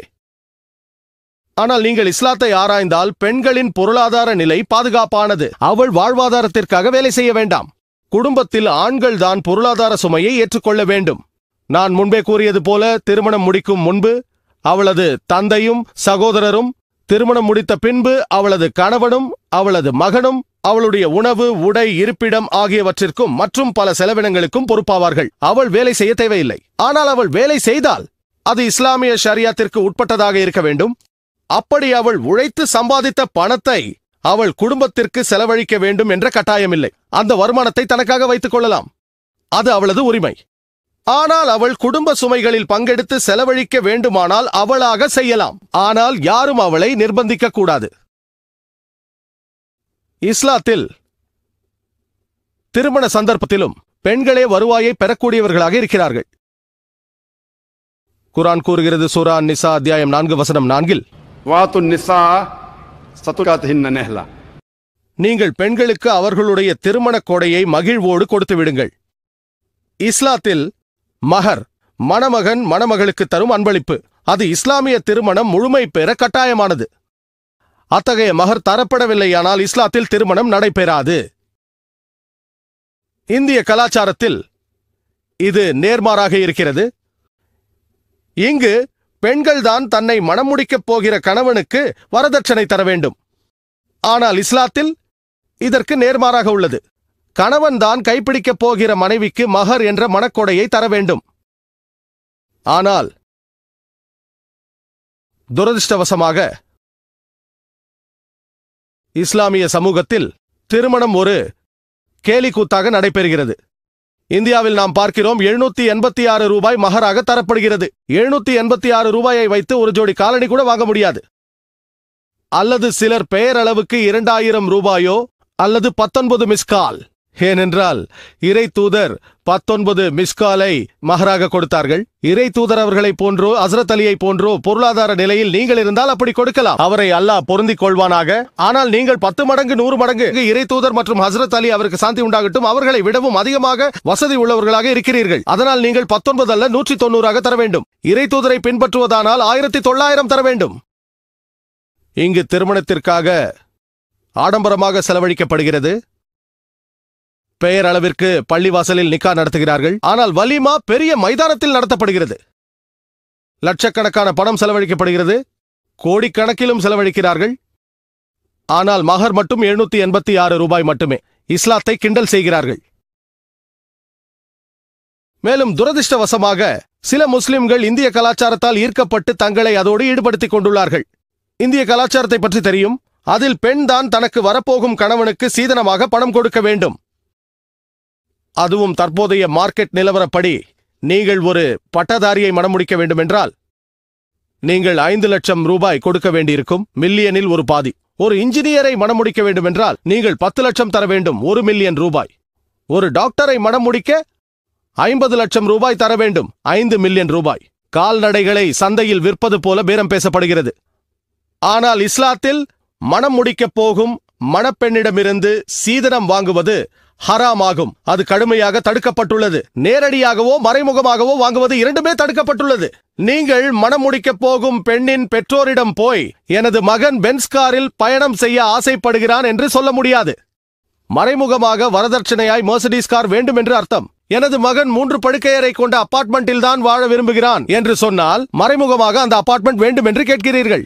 நேரடியாகவோ மறைமுகமாகவோ சீதனம் கேட்பது இஸ்லாத்தில் தடை செய்யப்பட்டுள்ளது. ஆனால் பெண்ணின் பெற்றோர் அவர்களது மகளுக்கு ஏதும் தர விரும்பினால் அவர்கள் தாராளமாக தரலாம். அது அவர்களது விருப்பம். அதில் பிரச்சனை இல்லை. ஆனால் அதை நீங்கள் வற்புறுத்தவோ கட்டாயப்படுத்தவோ அல்லது நேரடியாகவோ மறைமுகமாகவோ வேண்டுதலோ கூடாது. அது இஸ்லாத்தில் தடை செய்யப்பட்டுள்ளது. ஆகவே இஸ்லாத்தை ஆராய்ந்தால் திருமண சந்தர்ப்பத்தில் பெண்கள் சீதனம் பெறும் நிலையில் இருக்கிறார்கள். மேலும் பார்த்தோமேயானால் அந்த பெண் அதிக வசதி படைத்தவளாக இருந்தாலும் சரி, வசதி படைத்தவளாக இருக்கலாம், ஏழையாகவும் இருக்கலாம். கணவனும் பணக்காரனாகவோ ஏழையாகவோ இருக்கலாம். எது எப்படி இருந்தாலும் கணவன் தான் மனைவிக்கு உடை, உணவு, இருப்பிடம் மற்றும் செலவுகளுக்கும் ஏற்பாடுகள் செய்து தர வேண்டும். எனது மனைவி பணம் படைத்தவள், நான் ஏழை என்று சொல்ல முடியாது. செய்ய வேண்டியது அவனுடைய கடமை. மேலும் பார்த்தோமேயானால் ஒருவேளை விவாகரத்து நடந்தால் அல்லது ஒரு பெண் விதவையாகிவிட்டால் அவள் இத்தா எனும் காத்திருக்கும் நாட்களில் ஜீவனாம்சம் பெறுகிறாள். அவள் கர்ப்பவதியாக இருந்தால் குழந்தையை பெற்றெடுக்கும் வரை அந்த தொகையை பெறும் தகுதியுடையவளாக இருக்கிறாள். குழந்தையை பெற்றெடுக்கும் வரை, குழந்தையை பெற்றெடுத்த பின் அந்த குழந்தை வளர்ந்து பெரியவனாகும் வரை பொருளாதார உதவியை பெறுகிறாள். அது மட்டுமின்றி இஸ்லாத்தில் பெண்களுக்கு வாரிசு உரிமையும் உண்டு. பல மதங்களில் பெண்களுக்கு வாரிசு உரிமை இல்லை. அவள் குடும்பத்தார் விட்டுச் சென்ற சொத்தில் எந்த உரிமையும் பங்கும் இல்லை என்று மறுக்கப்படுகிறாள். ஆனால் இஸ்லாத்தில் பெண் வாரிசு உரிமையை பெறுகிறாள். பல சந்தர்ப்பங்களில் முஸ்லிம் அல்லாதவர்கள் எதிர்ப்பு தெரிவிப்பார்கள். சரி, இஸ்லாத்தில் பெண்களுக்கு வாரிசு உரிமை உண்டு, ஆனால் பாதிதான் வழங்கப்படுகிறது என்பார்கள். இவ்வாறு கூறி இஸ்லாம் பெண்களை அடிமைப்படுத்துகிறது என்று குற்றம் சாட்டுகிறார்கள். ஆனால் அதன் பின்னால் உள்ள காரணத்தை ஆராய்ந்தால் நம்மை படைத்த எல்லாம் வல்ல இறைவன் அல்லாஹ் சுப்ஹானஹு வ தஆலாவின் ஞானத்தை புரிந்து கொள்ள முடியும். நான் சிறிது நேரத்திற்கு முன்பு கூறியது போல இஸ்லாத்தில் பொருளாதார சுமையை சுமக்க வேண்டிய கடமை ஆண்களுடையது. ஒரு பெண் திருமணமாவதற்கு முன்பு தந்தையும் சகோதரனும், அவளுக்கு திருமணமான பின்பு கணவனும் மகனும் அவளுடைய உணவு, உடை, இருப்பிடம் மற்றும் உள்ள பொருளாதார தேவைகளையும் கவனித்துக் கொள்ள வேண்டும். நாம் திருக்குரானை படித்தால் வாரிசு உரிமையை பற்றி பல இடங்களில் கூறப்பட்டுள்ளது. சூரா அல் பக்ரா அத்தியாயம் 2 வசனம் 180, சூரா அல் பக்ரா அத்தியாயம் 2 வசனம் 240, சூரா நிசா அத்தியாயம் 4 வசனம் 7 9 வரை, சூரா நிசா அத்தியாயம் 4 வசனம் 19, சூரா நிசா அத்தியாயம் 4 வசனம் 33, சூரா அல் மாய்தா அத்தியாயம் 5 வசனம் 106 108 வரை. இது போன்ற பல இடங்களில் ஆயினும் விசேஷ பங்கு பற்றி தெளிவாக சூரா நிசாவில் கூறப்பட்டுள்ளது. அத்தியாயம் 4 வசனங்கள் 11 12. அது கூறுகிறது, அல்லாஹ் சுப்ஹானஹு வ தஆலா உபதேசிக்கிறான், உங்கள் மக்களுக்காக நீங்கள் விட்டுச் செல்லும் சொத்தில் மகன்களுக்கு மகள்களை விட 2 மடங்கு அதிகமாக கிடைக்கிறது. 2ற்கும் அதிகமாக மகள்கள் மட்டும் இருந்தால் 3/2 பங்கு கிடைக்கும். ஒரே மகளாக இருந்தால் அவள் பங்கு பாதியாகிறது. இந்த வசனம் தொடர்ந்து கூறுகிறது, உங்களுக்கு குழந்தை இருந்து நீங்கள் இறந்து விட்டால் நீங்கள் விட்டுச் சென்றவற்றில் உங்கள் பெற்றோருக்கு 1/6 பங்கு கிடைக்கும். குழந்தை இல்லை என்றால் தாய்க்கு 3/1 பங்கு கிடைக்கும். வசனம் தொடர்கிறது, உங்கள் மனைவி இறந்து குழந்தை இல்லாமல் இருந்தால் உங்களுக்கு அவள் விட்டுச் சென்றதில் பாதி கிடைக்கும். குழந்தை இருந்தால் 1/4 பங்கு கிடைக்கும். உங்கள் மனைவிகளுக்கு நீங்கள் விட்டுச் செல்வதில் குழந்தை இல்லாவிட்டால் 1/4 பங்கு கிடைக்கும். குழந்தை இருந்தால் 8/1 பங்கு கிடைக்கும். நீங்கள் குழம்ப வேண்டாம், வீட்டிற்கு செல்லுங்கள், குரானை எடுங்கள். சூரா நிசா அத்தியாயம் 4 வசனங்கள் 11 12 படித்து பாருங்கள். பெரும்பாலான சந்தர்ப்பங்களில் பெண் ஆண்கள் பெறுவதை விட பாதிதான் பெறுகிறாள் என்பதை நான் ஒப்புக்கொள்கிறேன். ஆனால் சில சந்தர்ப்பங்களில் ஆண்களுக்கு இணையாக அவர்களும் பெறுகிறார்கள். உதாரணத்திற்கு பெற்றோர் இருவருக்கும் 1/6 பங்கு கிடைக்கிறது. குழந்தைகள் இருந்தால் தாய்க்கும் தந்தைக்கும் கிடைக்கிறது. குழந்தைகள் இல்லாவிட்டால் தாய்க்கு 3/1 பங்கு, அதாவது தந்தையை விட 2 மடங்கு கிடைக்கிறது. ஆனால் ஒட்டுமொத்தமாக பார்க்கும்போது பெண்களுக்கு அநேக நேரங்களில் அரை பாகமே கிடைக்கிறது என்பதை நான் ஒப்புக்கொள்கிறேன். மகனுக்கு மகளை விட 2 மடங்கு கிடைக்கிறது. அநேக நேரங்களில் கணவனுக்கு மனைவியை விட 2 மடங்கு கிடைக்கிறது. அப்படியானால் இதன் பின்னால் உள்ள தர்க்க நியாயம்தான் என்ன? அது என்னவென்றால், நான் முன்னால் கூறியது போல் ஆண்கள் குடும்ப பொருளாதார சுமையை ஏற்பதினால், உதாரணமாக ஒருவேளை ஒருவர் இறந்து விட்டார் என்று வைத்துக் கொள்ளுங்கள். அவர் விட்டுச் சென்றதில் மற்றவர்களுக்கு சேர வேண்டிய பங்குகள் போக மீதம் உள்ளது $1.5 லட்சம் அல்லது $1.5 லட்சம் குழந்தைகளுக்காக மீதம் உள்ளது என்று வைத்துக் கொள்வோம். மற்ற பெரியவர்களுக்கெல்லாம் பங்கு கொடுத்தாகிவிட்டது. $1.5 லட்சம் $1.5 லட்சம் மீதம் இருந்தால், அந்த நபருக்கு ஒரு மகளும் ஒரு மகனும் இருந்தால், அந்த மகனுக்கு $1 லட்சம் $1 லட்சம் கிடைக்கும். அந்த மகளுக்கு $50,000 $50,000 கிடைக்கும். எல்லோரும் இதை அநியாயம் என்பார்கள். ஏன் மகளுக்கு பாதிதான் கிடைத்தது? இதன் பின்னால் உள்ள தர்க்க நியாயம் என்னவென்றால், அந்த ஆணுக்கு பொருளாதார சுமை உள்ளது. நான் உங்களை ஒரு கேள்வி கேட்கிறேன். நீங்கள் $1 லட்சம் அல்லது $1 லட்சம் பெற்றுக்கொண்டு ஒரு ஆணாக அதில் 80 அல்லது 90% உங்கள் குடும்பத்திற்காக செலவழிக்க விரும்புவீர்களா? அல்லது ஒரு பெண்ணாக $50,000 $50,000 பெற்றுக்கொண்டு குடும்பத்திற்காக ஒரு பைசாவை கூட செலவழிக்காமல் இருக்க விரும்புவீர்களா? நீங்கள் ஆண்மகனாக இருந்து $1 லட்சம் $1 லட்சம் பெற்றுக்கொண்டு 80-90% குடும்பத்திற்காக செலவழிப்பீர்கள். மீதம் என்ன இருக்கும்? 10,000 20,000 இருக்கும். ஆனால் ஒரு பெண்ணாக உங்களுக்கு $50,000 கிடைக்கிறது. அதை செலவழிக்காமல் வைத்துக் கொள்கிறீர்கள். ஆக 1 லட்சத்தை பெற்றுக்கொண்டு 10 அல்லது 20,000 மீதம் வைத்துக் கொள்ள விரும்புவீர்களா? அல்லது 50,000 பெற்றுக்கொண்டு எல்லாவற்றையும் வைத்துக் கொள்ள விரும்புவீர்களா? ஒருவேளை அல்லாஹ் இருவருக்கும் சமமாக தந்திருந்தால் நான் இஸ்லாத்தில் ஆண்கள் உரிமை என்ற தலைப்பில் பேச வேண்டியிருந்திருக்கும். ஆனால் அல்லாஹ் உரிமையை தந்திருக்கிறான், சமமாக தந்திருக்கிறான். பொருளாதார சுமையை ஆண்கள் மீது சுமத்தி இருக்கிறான். ஆகவே அவர்களுக்கு 2 மடங்கு கிடைக்குமாறு உறுதி செய்கிறான். இல்லை என்றால் இது அநீதியாக இருந்திருக்கும். திருக்குரான் கூறுகிறது, சூரா நிசா அத்தியாயம் 4 வசனம் 40, அல்லாஹ் சுப்ஹானஹு வ தஆலா ஒரு அணு அளவும் கூட அநியாயம் செய்ய மாட்டான். இதன் பின்னால் உள்ள யுக்தியை புரிந்து கொள்ள வேண்டும். நம்மை படைத்தவன் தந்த இந்த வழிகாட்டுதல் மிகச் சிறந்தது என்பதை உணர்வீர்கள். ஆகவே இஸ்லாத்தில் பெண்கள் பொருளாதார ரீதியாக ஆண்களையும் விட அதிக அளவில் பாதுகாப்பாக உள்ளார்கள். இப்போது என்ன கூறுவீர்கள்? இஸ்லாத்தில் உள்ள பெண்கள் பாதுகாக்கப்படுகிறார்களா அல்லது ஒடுக்கப்படுகிறார்களா? இப்போது இஸ்லாத்தில் பெண்களின் சமூக உரிமைகளை பற்றி ஆராய்வோம். நான் இஸ்லாத்தில் பெண்களின் சமூக உரிமைகளை பற்றி பரந்த 4 உப பிரிவுகளாய் பிரித்திருக்கிறேன். இஸ்லாத்தில் மகளின் உரிமை, இஸ்லாத்தில் மனைவியின் உரிமை, இஸ்லாத்தில் தாயின் உரிமை, இஸ்லாத்தில் சகோதரியின் உரிமை. முதலில் நாம் இஸ்லாத்தில் மகளின் உரிமையை பற்றி அலசுவோம். திருக்குரான் பெண் குழந்தைகளை, பெண் சிசுக்களை கொலை செய்வதை தடை செய்துள்ளது. குரான் கூறுகிறது சூரா தக்வீரில் அத்தியாயம் 81 வசனங்கள் 8-9 வரை, ஒரு பெண் குழந்தை உயிருடன் புதைக்கப்படும் போது என்ன குற்றத்திற்காக நீ கொல்லப்பட்டாய் என்று அவளிடம் கேட்கப்படும். பெண் குழந்தைகளை, பெண் சிசுக்களை கொலை செய்வதை குரான் தடை செய்துள்ளது. குரான் பெண் குழந்தைகளை கொலை செய்வதை மட்டுமே தடை செய்யவில்லை, அது பெண்ணாக இருந்தாலும் ஆணாக இருந்தாலும் எந்த குழந்தையையும் கொலை செய்யக்கூடாது என்கிறது. குரான் கூறுகிறது சூரா அன்னாமில் அத்தியாயம் 6 வசனம் 151, அது கூறுகிறது, வறுமைக்கு பயந்து உங்கள் குழந்தைகளை கொல்லாதீர்கள், ஏனென்றால் உங்களுக்கும் அவர்களுக்கும் நாமே உணவளிக்கிறோம் என்கிறது. அல்லாஹ் மீண்டும் இந்த செய்தியை சொல்கிறான் சூரா இஸ்ரா அத்தியாயம் 17 வசனம் 31, வறுமைக்கு பயந்து உங்கள் குழந்தைகளை கொல்லாதீர்கள், அவர்களுக்கும் உங்களுக்கும் நாமே வாழ்க்கை வசதிகளை அளிக்கிறோம். ஆகவே குழந்தைகளை கொல்வது பெரும் பாவமாகும். ஒரு நிகழ்ச்சி பிபிசியில் ஒளிபரப்பானது. அந்த நிகழ்ச்சியின் பெயர் அசைன்மெண்ட். அதன் தலைப்பு அவளை சாகவிடுங்கள். எமிலி பெக்கனன் என்ற பிரிட்டிஷ் ரிப்போர்ட்டர் ஒருவர் இருந்தார். அவர் யூகேவிலிருந்து வந்து இந்தியாவில் ஒரு சர்வே எடுத்தார்கள்.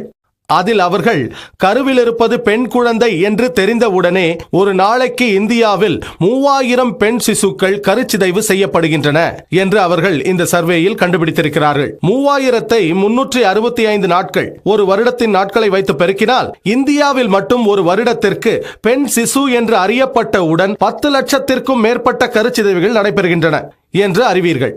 தமிழ்நாடு அரசு மருத்துவமனையின் அறிக்கையின்படி அரசாங்க மருத்துவமனையில் உயிரோடு பிறந்த 10 பெண் குழந்தைகளில் 4 குழந்தைகள் கொல்லப்படுகின்றன. இதுதான் அந்த அறிக்கை.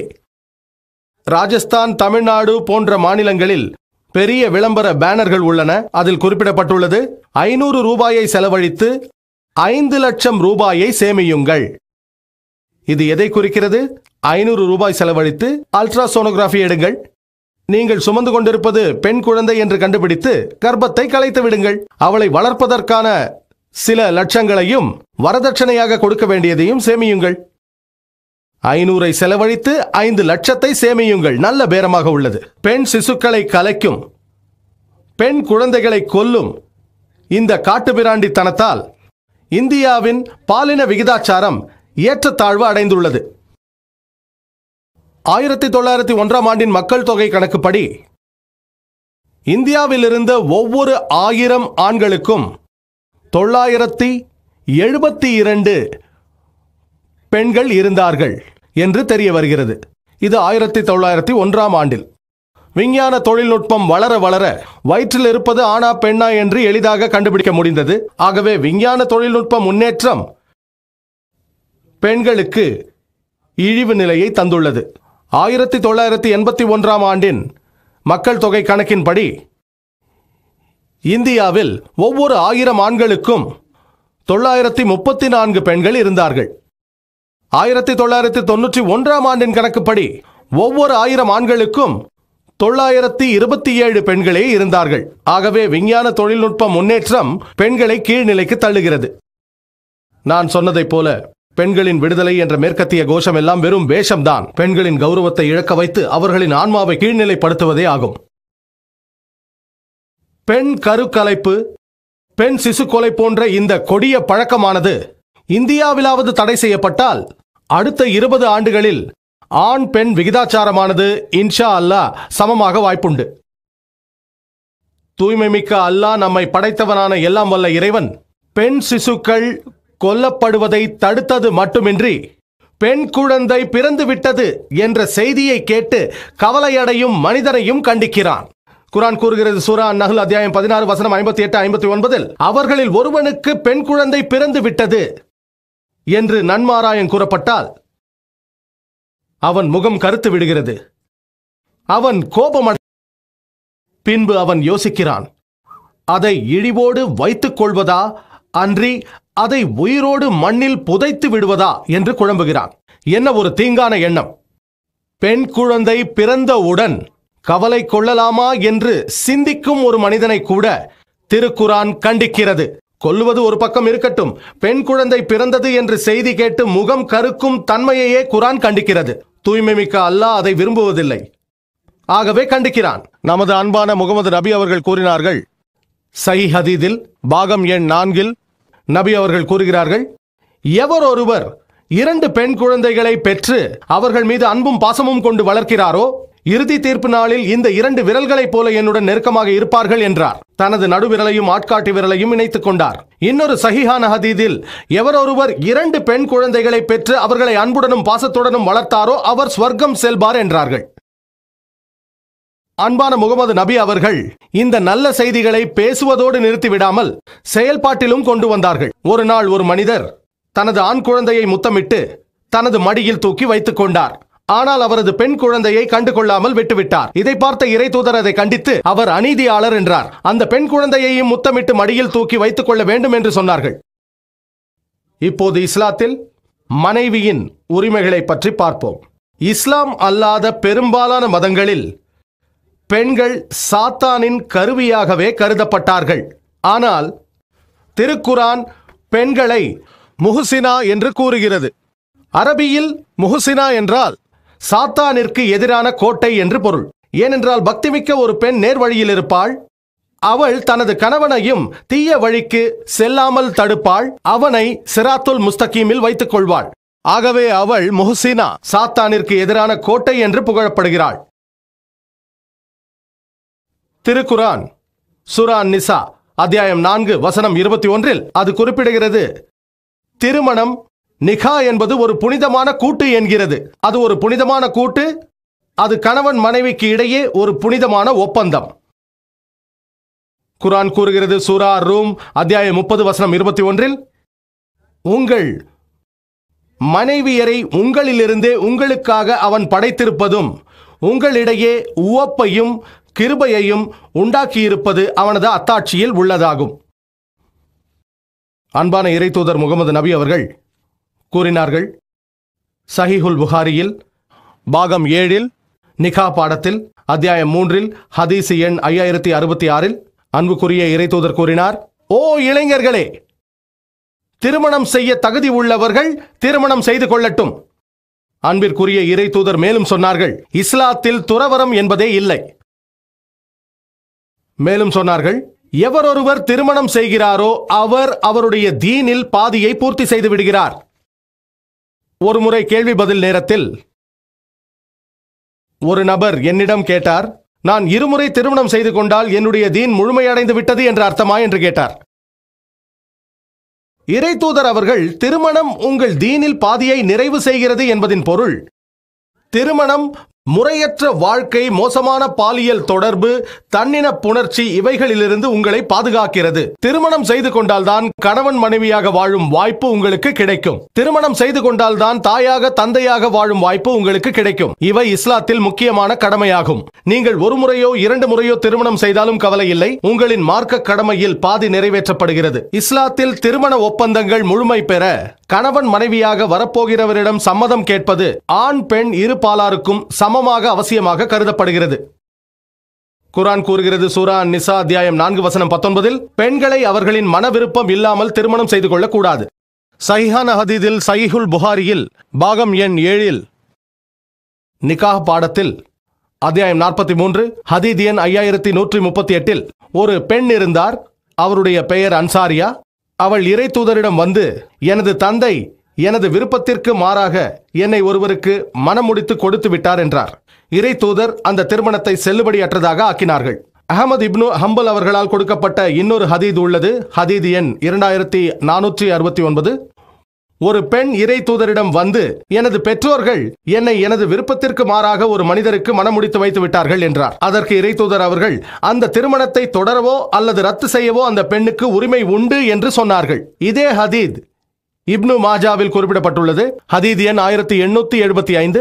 இந்த ஹதீதிலும் ஒரு பெண் இறை தூதரிடம் வந்து, எனது பெற்றோர்கள் என்னை எனது விருப்பத்திற்கு மாறாக ஒருவருக்கு மனமுடித்து கொடுத்து விட்டார்கள் என்றால், அதற்கு இறை தூதர், நீ விரும்பினால் மன வாழ்க்கையை தொடரலாம் அல்லது மன விடுதலை பெறலாம் என்றார்கள். மன வாழ்க்கையை தொடரவே நான் விரும்புகிறேன் என்று அந்த பெண் சொன்னாள். ஒரு பெண்ணின் விருப்பம் இல்லாமல் அவளது பெற்றோர்கள் மனம் செய்து வைக்க முடியாது என்பதை பெண்கள் தெரிந்து கொள்ள வேண்டும் என்பதற்காகவே நான் இதை சொன்னேன் என்று அவள் கூறினாள்.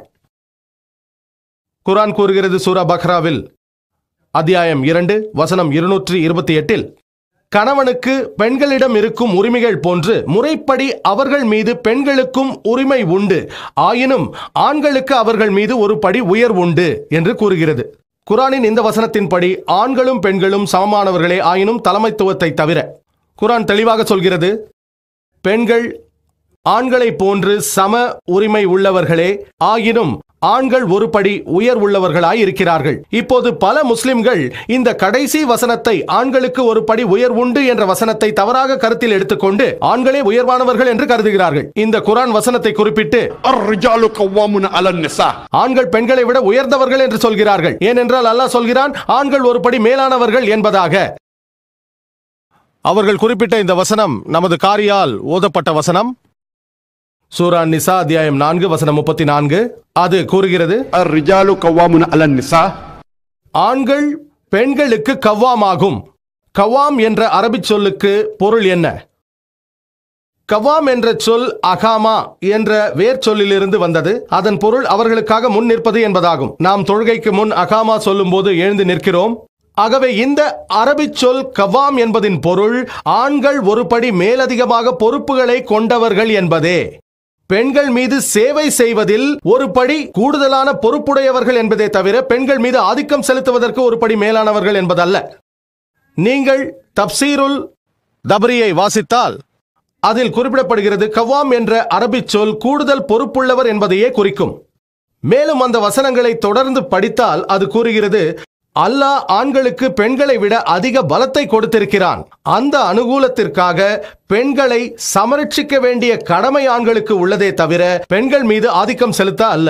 மேலும் குர்ஆன் கூறுகிறது சூரா நிசா அத்தியாயம் 4 வசனம் 19, உங்கள் மனைவியர்களிடம் சமத்துவமாகவும் கண்ணியமாகவும் நடந்து கொள்ளுங்கள். நீங்கள் அவளை விரும்பாவிட்டாலும் கூட, உங்கள் மனைவியை விரும்பாவிட்டாலும் கூட அன்பாகவும் கனிவாகவும் நடந்து கொள்ள வேண்டும் என்று குர்ஆன் கூறுகிறது. அவளை கருணையோடு நடத்துங்கள். விரும்பாவிட்டாலும் கூட, அவளை விரும்பாவிட்டாலும் அன்போடும் கனிவோடும் நடத்துங்கள். இஸ்லாத்தில் பெண்களை ஹவுஸ் வைஃப்ஸ் என்று கூறுவதை நாங்கள் விரும்புவதில்லை. ஹவுஸ் வைஃப்ஸ் இந்த வார்த்தையை நாம் ஆராய்ந்து பார்த்தால் அவள் வீட்டை திருமணம் செய்து கொண்டவளாகிறாள். இஸ்லாத்தில் நாங்கள் பெண்களை வீட்டிற்கு திருமணம் செய்து கொடுப்பதில்லை. அதனால் அவளை ஹவுஸ் வைஃப்ஸ் என்று அழைப்பதில்லை. ஆங்கிலத்தில் உங்கள் ப்ரொஃபஷன் என்னவென்று கேட்டால் ஹவுஸ் வைஃப் என்பார்கள். இஸ்லாத்தில் நாங்கள் பெண்களை ஹோம் மேக்கர்ஸ், குடும்பத்தை உருவாக்குபவர் என்கிறோம். அவளே குடும்பத்தை உருவாக்குகிறாள், அவளே குடும்பத்தை கட்டமைக்கிறாள். ஆகவே இன்ஷா அல்லாஹ் இனி பெண்கள் எந்தவித படிவத்தை பூர்த்தி செய்ய வேண்டுமானாலும் தொழில் குறிக்கும் போது அவர்கள் ஹவுஸ் வைஃப் என்று குறிப்பிட்டால் அது ஒரு ஆங்கில குறியீட்டு சொல். உங்களை வீட்டிற்கு திருமணம் செய்து வைக்கிறார்கள். மாறாக நீங்கள் ஹோம் மேக்கர் என்று எழுதுங்கள். ஏனென்றால் பெண்களே குடும்பத்தை கட்டி எழுப்புகிறார்கள், அவர்களே குடும்பத்தை உருவாக்குகிறார்கள். இஸ்லாத்தில் ஒரு எஜமானனுக்கு அடிமை போன்ற அந்தஸ்தில் பெண்களை திருமணம் செய்து கொடுப்பதில்லை. அவள் சம அந்தஸ்துள்ளவளாக வாழ்க்கையில் பங்காளியாக மதிக்கப்படுகிறாள். குர்ஆன் ஒரு சிறப்பான சொல்லாட்சியை தருகிறது. சூரா அல் பக்ராவில் அத்தியாயம் 2 வசனம் 187 எல்லாம் வல்ல இறைவன் கூறுகிறான், அவர்கள் உங்களுக்கு ஆடையாகவும் நீங்கள் அவர்களுக்கு ஆடையாகவும் இருக்கிறீர்கள். இதன் அர்த்தம் உங்கள் மனைவியர்களே உங்களுக்கு ஆடையாக இருக்கிறார்கள், நீங்களோ உங்கள் மனைவியர்களுக்கு ஆடையாக இருக்கிறீர்கள். ஒரு ஆடையின் பங்கு என்ன? ஆடையின் பங்கு என்னவென்றால் அது அழகுபடுத்துகிறது, மறைக்கிறது, பாதுகாக்கிறது. கணவனும் மனைவியும் பரஸ்பரம் அடுத்தவர் தவறுகளை மறைக்க வேண்டும், ஒருவரை ஒருவர் அழகுபடுத்த வேண்டும், உதவி கொள்ள வேண்டும், கையும் உறையும் போல ஒட்டிக்கொண்டே இருக்க வேண்டும். இப்போது இஸ்லாத்தில் ஒரு தாயின் உரிமைகளை பற்றி பார்ப்போம். அல்லாஹ் கூறுகிறான் சூரா இஸ்ராவில் அத்தியாயம் 17 வசனம் 23 மற்றும் 24, அல்லாவை தவிர வேறு யாரையும் நீர் வணங்கலாகாது என்றும் பெற்றோருக்கு நன்மை செய்ய வேண்டும் என்றும் அவ்விருவரில் ஒருவரோ அல்லது இருவருமே முதுமை அடைந்து விட்டால் அவர்களிடம் எந்த இகழ்ச்சியான வார்த்தைகளையும் சொல்ல வேண்டாம். சீ என்று சொல்லக்கூடாது. அவ்விருவரிடத்தில் கண்ணியமான கனிவான பேச்சையே பேசுங்கள். இன்னும் இரக்கம் கொண்டு பணிவு என்னும் ரக்கையை தாழ்த்துங்கள். அவர்கள் மீது கருணை காட்டும்படி எல்லாம் வல்ல இறைவனிடம் வேண்டிக் கொள்ளுங்கள். சிறு வயதில் உங்களை பார்த்து கொண்டதற்காக அவர்களுக்கு அருள் புரியும்படி கூறுங்கள். மேலும் இறைவன் கூறுகிறான், இறைவனை பிரார்த்தித்ததோடு நில்லாமல் அடுத்து அவர்களுடன் அன்போடு நடந்து கொள்ளுங்கள் என்கிறான். அவர்களில் ஒருவரோ அல்லது இருவருமோ முதுமை அடைந்து விட்டால் அவர்களை பார்த்து சீ என்று சொல்லாதீர்கள். அவர்களிடம் கண்ணியமாக நடந்து கொள்ளுங்கள். பணிவு என்னும் ரெக்கையை தாழ்த்துவதோடு இறைவனிடம் பிரார்த்தனை செய்யுங்கள். அவர்களுக்கு கருணை காட்டும்படி சொல்லுங்கள். சிறு வயதில் உங்களை பார்த்து கொண்டதற்காக அவர்களுக்கு அருள் புரியும்படி கூறுங்கள். மேலும் குர்ஆன் கூறுகிறது, சூரா அல்-அன்ஆம் அத்தியாயம் 6 வசனம் 151, சூரா அன்கபூத் அத்தியாயம் 29 வசனம் 8, وَبِالْوَالِدَيْنِ إِحْسَانًا தன் தாய் தந்தையருக்கு நன்மை செய்யும்படியாக நாம் மனிதனுக்கு வசியத் செய்திருக்கிறோம். திருக்குரானில் பல இடங்களில் இந்த கட்டளைகள் உள்ளது. சூரா லுக்மான் அத்தியாயம் 31 வசனம் 14, மேலும் சூரா அகாஃப் அத்தியாயம் 46 வசனம் 15 ஆகியவற்றில் மனிதர்களை பெற்றோருடன் நல்ல விதமாக நடக்குமாறு கட்டளையிடுகிறது. அதிலும் விசேஷமாக தாய்மார்களோடு பாசத்தோடு இருக்குமாறு குறிப்பிடுகிறது. குர்ஆன் கூறுகிறது, சூரா அன்-நிசா அத்தியாயம் 4 வசனம் 1, உங்களை கர்ப்பத்தில் சுமந்தவருக்கு மரியாதை செய்யுங்கள். நமது அன்பான இறை தூதர் முகமது நபி அவர்களும் இதை வலியுறுத்தியுள்ளார்கள். சுனன் நசை என்ற ஆதாரபூர்வமான ஹதீதில் ஜிஹாத் பாடத்தில் அத்தியாயம் 6 ஹதீத் எண் 3106 அன்புக்குரிய இறை தூதர் கூறுகிறார்கள், உங்கள் தாயின் பாதத்திற்கு அடியில் ஸ்வர்க்கம் இருக்கிறது என்கிறார்கள். ஆனால் அதற்காக என் தாய் வீதியிலே அழுக்கின் மீதும் அசிங்கத்தின் மீதும் நடந்து சென்றால் அது ஸ்வர்க்கம் என்று ஆகிவிடாது. இறை தூதர் சொன்னதின் பொருள், தாயின் பாதத்திற்கு அடியில் ஸ்வர்க்கம் இருக்கிறது என்றால், நீ உன்னுடைய தாய் மீது அன்பு செலுத்தினால், உன் தாய்க்கு மரியாதை செய்தால், தாய்க்கு கீழ்ப்படிந்து நடந்தால், தாய் மீது பாசத்தோடு இருந்தால், இன்ஷா அல்லாஹ் நீங்கள் ஸ்வர்க்கம் புகலாம். சஹீஹுல் புகாரியில் ஒரு அத்தியாயம் உள்ளது. பாகம் 8 அதப் பாடத்தில் நல்லொழுக்கம் அத்தியாயம் 2 ஹதீத் எண் 2, புதிய பதிப்பு புகாரி ஹதீத் எண் 5971, ஒருவர் இறை தூதர் அவர்களிடம் வந்து ஒரு கேள்வி கேட்கிறார். இந்த உலகில் அதிகபட்சமாக அன்பு செலுத்தவும் இரக்கம் காட்டவும் தகுதி உள்ளவர் யார்? அன்பிற்குரிய இறை தூதர் அவர்கள் கூறினார்கள், அது உனது தாய். அதன் பிறகு யார் என்று அந்த நபர் கேட்டார். இறை தூதர் அவர்கள் உனது தாய் என்றார்கள். அதன் பிறகு யார் என்று அந்த நபர் கேட்டார். அதற்கும் உனது தாய் என்றார்கள். அதன் பிறகு யார் என்று அந்த மனிதர் கேட்க, அதன் பிறகுதான் இறை தூதர் அவர்கள் உனது தந்தை என்றார்கள். அப்படி என்றால் உங்கள் அன்பிலும் பாசத்திலும் 75% உங்கள் தாய்க்கே செல்லும். மீதமுள்ள 25% உங்கள் தந்தைக்கு செல்லும். 4/3 பங்கு அன்பும் பாசமும் தாய் மீதே இருக்க வேண்டும். 4/1 பங்கு அன்பும் பாசமும் உங்கள் தந்தை மீது இருக்க வேண்டும். சுருங்கச் சொன்னால், தாய் தங்கப்பதக்கமும் வெள்ளிப்பதக்கமும் வெண்கலப் பதக்கமும் பெறுகிறாள். ஆனால் தந்தையோ வெறும் ஆறுதல் பரிசுடன் திருப்தி அடைய வேண்டியுள்ளது. இது இஸ்லாத்தின் போதனை. இதில் என்னுடைய விருப்பத்திற்கு எதுவும் இல்லை. இப்போது இஸ்லாத்தில் சகோதரியின் உரிமையை பற்றி பார்ப்போம். குர்ஆன் கூறுகிறது, சூரா தௌபாவில் அத்தியாயம் 9 வசனம் 71, والمؤمنين والمؤمنات بعضهم أولياء بعض. நன்னம்பிக்கை கொண்ட ஆண்களும் பெண்களும் ஒருவருக்கொருவர் உற்ற துணைவர்களாக இருக்கிறார்கள். அதாவது அவர்கள் சமூகத்தில் ஒருவருக்கொருவர் நல்லதை செய்ய தூண்டுகிறார்கள். அவர்கள் சகோதர சகோதரியை போன்றவர்கள். அன்பிற்குரிய முகமது நபி அவர்கள் பெண்களை ஷஹாத் என்று குறிப்பிட்டார்கள். ஷஹாத் என்ற அரபி சொல்லுக்கு சகோதரி என்ற பொருளும் உண்டு. இன்னொரு பொருள் பாதி, 2/1 என்பதாகும். உலக ஜனத்தொகை 2 பகுதியாக சமமாக பிரிந்திருப்பது நமக்கு தெரியும். அது ஒரு பாதி ஆண்களும் மறுபாதி பெண்களாகவும் இருக்கிறது. ஆகவே இறை தூதர் பெண்களை சகோதரி என்று குறிப்பிட்டார்கள். அதன் மூலம் இஸ்லாம் பெண்களை உயர்நிலைக்கு கொண்டு செல்லுகிறது. நீங்கள் என்ன சொல்லுவீர்கள்? இஸ்லாத்தில் பெண்களின் உரிமைகள் பாதுகாக்கப்படுகிறதா அல்லது அது ஒடுக்கப்படுகிறதா? இப்போது இஸ்லாத்தில் பெண்களின் கல்வி பெறும் உரிமையை பற்றி அலசுவோம். எல்லாம் வல்ல தூய்மை மிக்க அல்லாஹ்வால் எல்லா மனித சமூகத்திற்குமாக அருளப்பட்ட அவனது கடைசியும் இறுதியுமான வேதமாகிய மகிமை மிக்க குர்ஆனில் முதலில் வந்த வழிகாட்டுதல் கட்டளை தொழுகை செய்யுங்கள் என்பதல்ல, தர்மம் செய்யுங்கள் என்பதல்ல, நோன்பு இருங்கள் என்பதல்ல, ஆனால் இக்ரா என்பதே, அதாவது படியுங்கள், அறிவியுங்கள், மீண்டும் சொல்லுங்கள் என்பதே. மகிமை மிக்க குர்ஆனில் உள்ள முதல் 5 வசனங்களும் சூரா இக்ராதான் அத்தியாயம் 96 வசனம் 1 முதல் 5 வரை. இக்ரா பிஸ்மி ரப்பிக்கல் லஸீ கலக் கலக்கல் இன்சான மின் அலக் இக்ரா வரப்புக்கல் அக்ரம் அல்லதி அல்லம பில் கலம் அல்லமன் இன்சான மா லம் யஅலம். வாசிப்பீராக, ஓதுவீராக, தெரிவிப்பீராக, படைத்த உமது இறைவனின் திருநாமத்தை கொண்டு ஓதுவீராக. அவன் அலக் என்ற ஒட்டிக்கொள்ளும் தன்மை கொண்ட அட்டை போன்ற நிலையிலிருந்து மனிதனை படைத்தான். ஓதுவீராக, உம் இறைவன் மாபெரும் கொடையாளி. அவனே எழுதுகோலை கொண்டு கற்றுக் கொடுத்தான். மனிதனுக்கு அவன் அறியாதவற்றையெல்லாம் கற்றுக் கொடுத்தான். தூய்மை மிக்க இறைவனால் மனித சமூகத்திற்கு ஆண்களுக்கும் பெண்களுக்கும் முதலில் தரப்பட்ட வழிகாட்டுதல் ஓதுவீராக என்பதே. அன்புக்குரிய இறை தூதர் முகமது நபி அவர்கள் சொன்னார்கள். சஹி ஹதீதான இப்னு மாஜாவில் குறிப்பிடப்பட்டுள்ளது. ஹதீத் எண் 224. அன்பிற்குரிய இறை தூதர் கூறினார்கள், தலபுல் இல்ம் ஃபரிதத்துன் அலா குல்லி முஸ்லிம். ஒவ்வொரு ஆண் பெண் முஸ்லிமுக்கும் அறிவை பெறுவது கடமையாகும். இறை தூதர் அவர்கள் விசேஷமாக பெற்றோர்களை பார்த்து கூறினார்கள், உங்கள் குழந்தைகளுக்கு கல்வி அறிவை புகட்டுங்கள், குறிப்பாக பெண் குழந்தைகளுக்கு என்றார்கள். ஒரு கணவனின் கடமை தன் மனைவிக்கு கற்றுத்தருவது, குறிப்பாக மார்க்க கல்வியை கற்றுத்தருவது.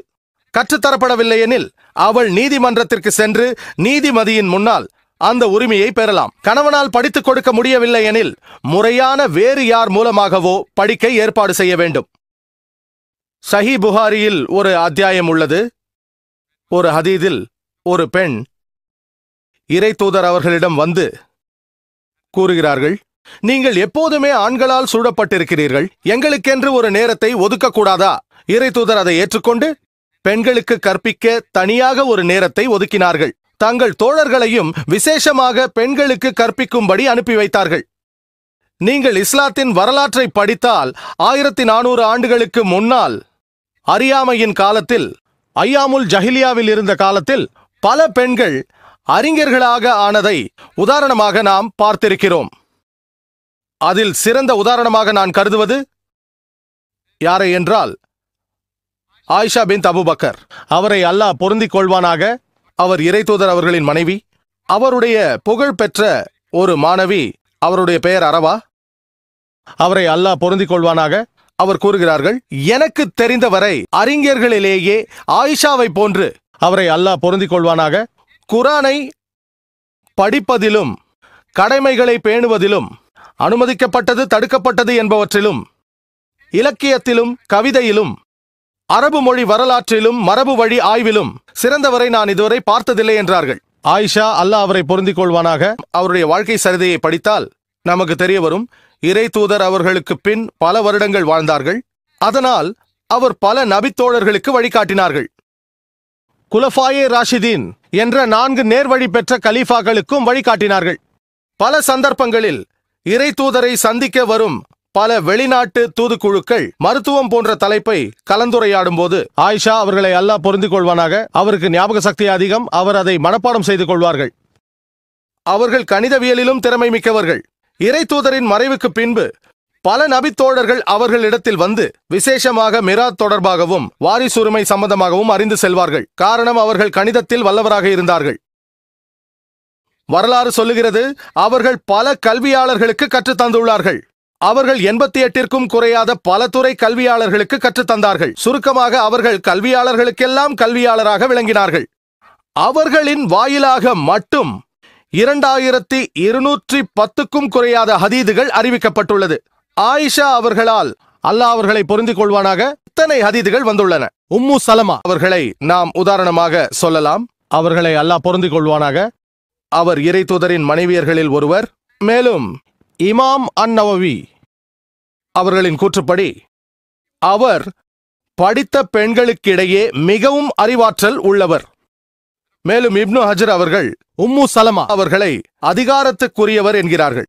சஃபியா அவர்களை இன்னொரு உதாரணமாக சொல்லலாம். அவரை அல்லாஹ் பொருந்திக் கொள்வானாக. இறை தூதரின் மனைவியர்களில் ஒருவர். இமாம் அன்-நவவி அவரை அறிவாற்றல் மிக்க பெண்மணி என்று கூறுகிறார்கள். மேலும் பாத்திமா பின்த் கயஸ் அவர்களை உதாரணமாக சொல்லலாம். இவர் முகமது நபி அவர்களின் ஒரு சஹாபி பெண்மணி. அவர் நன்றாக கற்றறிந்தவர், அறிவு கூர்மை மிக்கவர். ஒரு முறை ஃபிக்ஹ் சம்பந்தமான கலந்துரையாடலில் அவர் எடுத்து வைத்த கருத்தை ஆயிஷா அவர்களை அல்லாஹ் பொருந்திக் கொள்வானாக, உதுமான் அவர்களை அல்லாஹ் பொருந்திக் கொள்வானாக, இருவரும் அந்த கருத்தை எதிர்த்தாலும் அதை தவறு என்று நிரூபிக்க முடியவில்லை. அந்த அளவு அறிவாற்றல் உள்ளவர். உம்மு சல்மா அவர்களையும் எடுத்துக்காட்டாக சொல்லலாம். அவர்களையும் அல்லாஹ் பொருந்திக் கொள்வானாக. அவர்கள் ஹஸ்ரத் அனஸ் அவர்களின் தாயார் ஆவார்கள். அவரை அல்லாஹ் பொருந்திக் கொள்வானாக. அவர் புகழ்பெற்ற சஹாபா. இப்னு ஹஜர் அவர்களின் கூற்றுப்படி அவர் மிகச்சிறந்த அறிவாளி பெண்ணாவார் என்று கூறுகிறார்கள். இமாம் அன்-நவவி அவரின் கூற்றுக்கள் ஆதாரபூர்வமானது என்று கூறுகிறார்கள். உம்மு தர்தா அவர்களை உதாரணமாக கூறலாம். அவர் அபு தர்தாவின் மனைவி ஆவார். இமாம் புகாரி அவருடைய சஹி புகாரியில் கூறுகிறார்கள், அவர் ஹதீது கலையில் வல்லவர் என்கிறார். மேலும் சையது நஃபீசா அவர்களை உதாரணமாக எடுத்துக்கொள்ளலாம். சையது நஃபீசா ஒரு கல்வியாளர், பல மாணவர்களுக்கு பாடம் நடத்தியுள்ளார். இமாம் ஷாஃபி அவர்களும் அவருடைய மாணவர்களில் ஒருவர். அல்லாஹ் அவருக்கு கருணை காட்டுவானாக. ஆயிஷா பின்தே சாத் அவர்களை உதாரணமாக சொல்லலாம். இப்னு அபி வக்காஸ் அவரும் ஒரு கல்வியாளர். அவரது மாணவர்களில் ஒருவர் இமாம் மாலிக் அவர்கள் ஆவார்கள். இறைவனின் கருணை அவர் மீது உண்டாகட்டும். ரஹிமுல்லா. சிந்தித்து பாருங்கள், அந்த அறியாமை காலத்தில் ஐயாமுல் ஜாஹிலியாவில் பல பெண்கள் அறிஞர்களாக இருந்திருக்கிறார்கள். படிப்பறிவில்லாத அந்த காலகட்டத்தில் பல பெண்கள் கல்வியாளர்களாக இருந்ததை எண்ணி பாருங்கள். இத்தனை பெண்களின் உதாரணம் நமக்கு உள்ளது. இஸ்லாத்தில் பெண்களுக்கு சட்ட உரிமை என்பதை பற்றி நாம் அலசுவோம். சட்டபூர்வமாக ஆண்களும் பெண்களும் சமம்தான். குற்றத்துக்குரிய தண்டனையில் இரு சாராரும் ஒரே தண்டனையையே பெறுகிறார்கள். உதாரணமாக, ஒரு மனிதன் ஒரு பெண்ணை கொன்றால் அவனுக்கு மரண தண்டனை. ஒரு பெண் ஒரு ஆணை கொன்றால் அவளுக்கும் மரண தண்டனை. குர்ஆனின் கூற்றுப்படி சூரா பக்ரா அத்தியாயம் 2 வசனங்கள் 178, 79. மேலும் உடலின் ஏதாவது உறுப்புகள் சேதமாக்கப்பட்டால், அது கண்ணாக இருந்தாலும் காதாக இருந்தாலும் கையாக இருந்தாலும், அதற்கு பழிக்கு பழி வாங்க வேண்டும். அது ஆணாக இருந்தாலும் பெண்ணாக இருந்தாலும் தண்டனை ஒன்றுதான். அதே நேரத்தில் ஒருவர் யாரையாவது கொலை செய்துவிட்டால் அந்த குடும்பத்தை சேர்ந்தவர்கள் நஷ்ட ஈட்டை பெற்றுக்கொண்டு அவனை மன்னித்து விடலாம். இதில் மன்னிப்பவர் ஆணாகவும் இருக்கலாம், பெண்ணாகவும் இருக்கலாம். அவர்களுக்கு சம உரிமை உண்டு. மன்னிக்கும் உரிமை அவர்களுக்கு உண்டு. இஸ்லாத்தில் தண்டனையானது ஆண்களாயினும் பெண்களாயினும் ஒரே குற்றத்திற்கு ஒரே மாதிரி தண்டனை தான் இருக்கும். அல்லாஹ் கூறுகிறான் சூரா மாய்தா அத்தியாயம் 5 வசனம் 38, திருடனோ திருடியோ அவர்கள் சம்பாதித்த பாவத்திற்கு அல்லாவிடம் இருந்துள்ள தண்டனையாக அவர்களின் கரங்களை தரித்து விடுங்கள். யார் திருடினாலும் அவர்கள் ஆணாயினும் பெண்ணாயினும் சரி, தண்டனை ஒன்றுதான். அவர்களது கரங்களை வெட்டிவிட வேண்டும். குர்ஆன் கூறுகிறது சூரா அன்-நூர் அத்தியாயம் 24 வசனம் 2, விபச்சாரியும் விபச்சாரனும், அது ஆணாக இருந்தாலும் பெண்ணாக இருந்தாலும், பெண்ணாக இருந்தாலும் ஆணாக இருந்தாலும், இவ்விருவரில் ஒவ்வொருவரையும் 100 கசையடி அடியுங்கள். அதாவது இருவர் விபச்சாரம் செய்துவிட்டால் ஆணாக இருந்தாலும் பெண்ணாக இருந்தாலும் தண்டனை ஒரே மாதிரியானதே, 100 கசையடிகள். இஸ்லாத்தில் சட்ட ரீதியாக ஆணும் பெண்ணும் சமம்தான். பெண்களுக்கு சாட்சி சொல்லும் உரிமையும் இஸ்லாத்தில் உள்ளது. பல மதங்களில் பெண்கள் சாட்சி சொல்ல அனுமதிக்கப்படுவதில்லை. யூத மதத்திலும் சில ஆண்டுகள் முன்பு வரை இந்த நிலையே இருந்தது. 1950ஆம் ஆண்டில்தான் பெண்களுக்கு சாட்சி சொல்லும் உரிமை தரப்பட வேண்டுமா இல்லையா என்ற பேச்சுவார்த்தை நடந்தது. ஆனால் இஸ்லாம் 1400 ஆண்டுகளுக்கு முன்பே பெண்களுக்கு இந்த உரிமையை வழங்கியது. அதோடு குர்ஆன் பெண்களை பாதுகாக்கிறது. குர்ஆன் கூறுகிறது சூரா அன்-நூர் அத்தியாயம் 24 வசனம் 4, எவர்கள் கற்புள்ள பெண்கள் மீது அவர்களது கண்ணியத்திற்கு புறம்பாக அவதூறு கூறி 4 சாட்சிகளை கொண்டு வரவில்லையோ அவர்களுக்கு தண்டனையாக 80 கசையடிகளை கொடுங்கள். அதாவது நீங்கள் ஒரு கற்புள்ள பெண் மீது அவள் கற்பில் குற்றம் சாட்டினால் அதை நிரூபிக்க 4 சாட்சிகளை கொண்டு வராவிட்டால் 80 கசையடிகளை தண்டனையாக பெறுவீர்கள். இஸ்லாத்தில் சின்ன குற்றமானால் 2 சாட்சிகள் கொண்டு வர வேண்டும், பெரிய குற்றமானால் 4 சாட்சிகள் வேண்டும். அதாவது இன்றைய உலகத்தில் இரவு பகலாக ஆண்களும் பெண்களும் ஒருவரை ஒருவர் இழிவுபடுத்துவது சாதாரணமாகிவிட்டது. உங்களுக்கு தெரியும், ஆண்கள் பெண்களுக்கு கெட்ட பெயரை உண்டாக்கி அவர்களை விபச்சாரிகள் என்று அழைக்கிறார்கள். ஒரு இஸ்லாமிய நாட்டில் இஸ்லாமிய சட்டங்களை நெறிப்படுத்தப்படுகிற ஒரு நாட்டில் ஒரு மனிதன் இப்படி விபச்சார குற்றம் சாட்டினால், விபச்சாரி என்று குற்றம் சுமத்திவிட்டு 4 சாட்சிகளை கொண்டு வர தவறினால் அவனுக்கு 80 கசையடிகள் கிடைக்கும். அப்படி அவன் 4 சாட்சிகளை கொண்டு வந்து அதில் ஒரு சாட்சி பொய் என நிரூபிக்கப்பட்டால் எல்லோருக்கும் 80 கசையடிகள் கிடைக்கும். இந்த அளவிற்கு பெண்களை இஸ்லாம் பாதுகாக்கிறது. எனக்கு தெரிந்த இந்த உலகில் எந்த ஒரு சட்டமும், அது அமெரிக்காவாக இருக்கலாம், யூகேவாக இருக்கலாம், கனடாவாக இருக்கலாம், இந்தியாவாக இருக்கலாம், ஒரு பெண் ஒரு ஆண் தன்னை இழிவுபடுத்தி விட்டதாக கோர்ட்டுக்கு போனால் அங்கு என்ன நடைபெறுகிறது, என்ன செய்வது என்று கேட்பார்கள். பாதிக்கப்பட்ட பெண் எந்த வழக்கிலும் சரியான நீதியை பெற்றதாக எனக்கு தெரியவில்லை. ஆனால் இஸ்லாமிய சட்டத்தில் 80 கசையடிகள். இந்த சட்டம் உலகில் எங்கேனும் அமுல்படுத்தப்பட்டால் ஒரு மனிதன் பெண்ணை இழிவுபடுத்தும் முன் 10 லட்சம் முறை யோசிப்பான். இப்படித்தான் இஸ்லாம் பெண்களை பாதுகாக்கிறது. மேலும் மேற்கத்திய உலகில் ஒரு பெண் ஆணை திருமணம் முடித்தால் கணவனின் பெயரை தன் பெயரோடு சேர்த்துக் கொள்வது கட்டாயம். ஆனால் இஸ்லாத்தில் அவள் விரும்பினால் சேர்த்துக் கொள்ளலாம் அல்லது அவளது பெயரையே வைத்துக் கொள்ளலாம். பல இஸ்லாமிய நாடுகளில் பெண் ஒரு ஆணை திருமணம் செய்த பின்பு தனது சொந்த பெயரையே வைத்துக் கொள்வதை பார்க்கிறோம். இஸ்லாத்தில் பெண்களுக்கு அரசியல் உரிமை பற்றி பார்ப்போம். அல்லாஹ் கூறுகிறான் திருக்குரானில், சூரா தௌபாவில் அத்தியாயம் 9 வசனம் 71, நன்னம்பிக்கை கொண்ட ஆண்களும் நன்னம்பிக்கை கொண்ட பெண்களும் ஒருவருக்கொருவர் உற்ற துணைவர்களாக இருக்கின்றனர். அது சமூகத்தில் மட்டுமல்ல, அரசியலிலும் தான். குரானில் அல்லாஹ் கூறுகிறான் சூரா மும்தஹீனா அத்தியாயம் 60 வசனம் 12, நபியே, விசுவாச பிரமாணத்திற்காக பெண்கள் உங்களிடம் வந்தால் அதன் அரபு சொல் பையத். அது இப்போது நாம் கடைபிடிக்கும் நவீன ஓட்டு முறையை விட சிறப்பானது. நவீன வாக்கு முறையில் நாட்டின் தலைவரை தேர்ந்தெடுக்கிறோம். ஆனால் இங்கு பெண்கள் இறை தூதர்தான் நாட்டின் தலைவர் என ஏற்றுக்கொள்வதோடு அவர்கள்தான் அல்லாவின் தூதர் என்று ஏற்றுக்கொண்டு சாட்சியும் கூறினார்கள். நமது நவீன வாக்குரிமை முறையை விட அது சிறப்பானதாக இருந்தது. இஸ்லாத்தில் சட்டத்தை இயற்றுவதிலும் பெண்கள் பங்கு பெறலாம். ஒரு முறை ஹஸ்ரத் உமர், அவரை அல்லாஹ் பொருந்திக் கொள்வானாக, இஸ்லாத்தின் 2வது கலீஃபா, மஹர் என்னும் மணக்கொடைக்கு உச்சவரம்பு விதிக்கப்பட வேண்டும் என்று நபி தோழர்களோடு கலந்துரையாடி கொண்டிருந்தார்கள். பெண்கள் திருமணத்திற்கு மணக்கொடையாக அதிக தொகை கேட்கிறார்கள், உச்சவரம்பு ஏற்படுத்தலாமா என்று பேசிக் கொண்டிருக்கையில் ஒரு பெண் பள்ளிவாசலின் பின்னிருக்கையிலிருந்து ஆட்சேபித்தார். அந்த பெண்ணின் பெயர் கூட குறிப்பிடப்படவில்லை. அப்படியானால் அவள் சாதாரண பெண்மணியாக இருந்திருக்க வேண்டும், கற்றறிந்த பெண்ணாக இருந்திருக்க முடியாது. பள்ளிவாசலின் பின்னிருக்கையிலிருந்து சாதாரண பெண்மணி ஆட்சேபித்தார். அவர் கூறினார், தூயவனான அல்லாஹ் அதற்கு உச்சவரம்பு விதிக்கவில்லை. ஏனென்றால் குரான் கூறுகிறது சூரா அன்-நிசா அத்தியாயம் 4 வசனம் 20, மலையளவு தங்கத்தையும் மகராக கொடுக்கலாம். எம்மை படைத்த அல்லாவே அதற்கு உச்சவரம்பு வைக்காத போது யார் இந்த உமர் அதற்கு உச்சவரம்பு நிர்ணயிக்க என கேட்டார். இதை கேட்டவுடன் ஹஸ்ரத் உமர், இஸ்லாத்தின் 2வது கலீஃபா, அவரை அல்லாஹ் பொருந்திக் கொள்வானாக, உமர் தவறு செய்துவிட்டார், அந்த பெண்ணே சரியாக சொன்னார் என்றார்கள். சட்டத்தை மீறும் முயற்சிக்கு அந்த பெண் ஆட்சேபனை தெரிவித்திருக்கிறார். அது ஏற்றுக்கொள்ளப்பட்டது. இது சஹீஹான ஹதீத், புகாரி ஹதீதில் பல அத்தியாயங்களில் பெண்கள், சஹி புகாரியில் குறிப்பிடப்பட்டுள்ளது, யுத்த களத்திலும் பங்கு பெற்றிருக்கிறார்கள். அவர்கள் சென்று போர் வீரர்களுக்கு தண்ணீர் கொடுத்திருக்கிறார்கள். காயம்பட்ட ஆண்களுக்கு முதலுதவி செய்தார்கள். சஹீ புகாரியில் ஒரு சம்பவம் குறிப்பிடப்பட்டுள்ளது.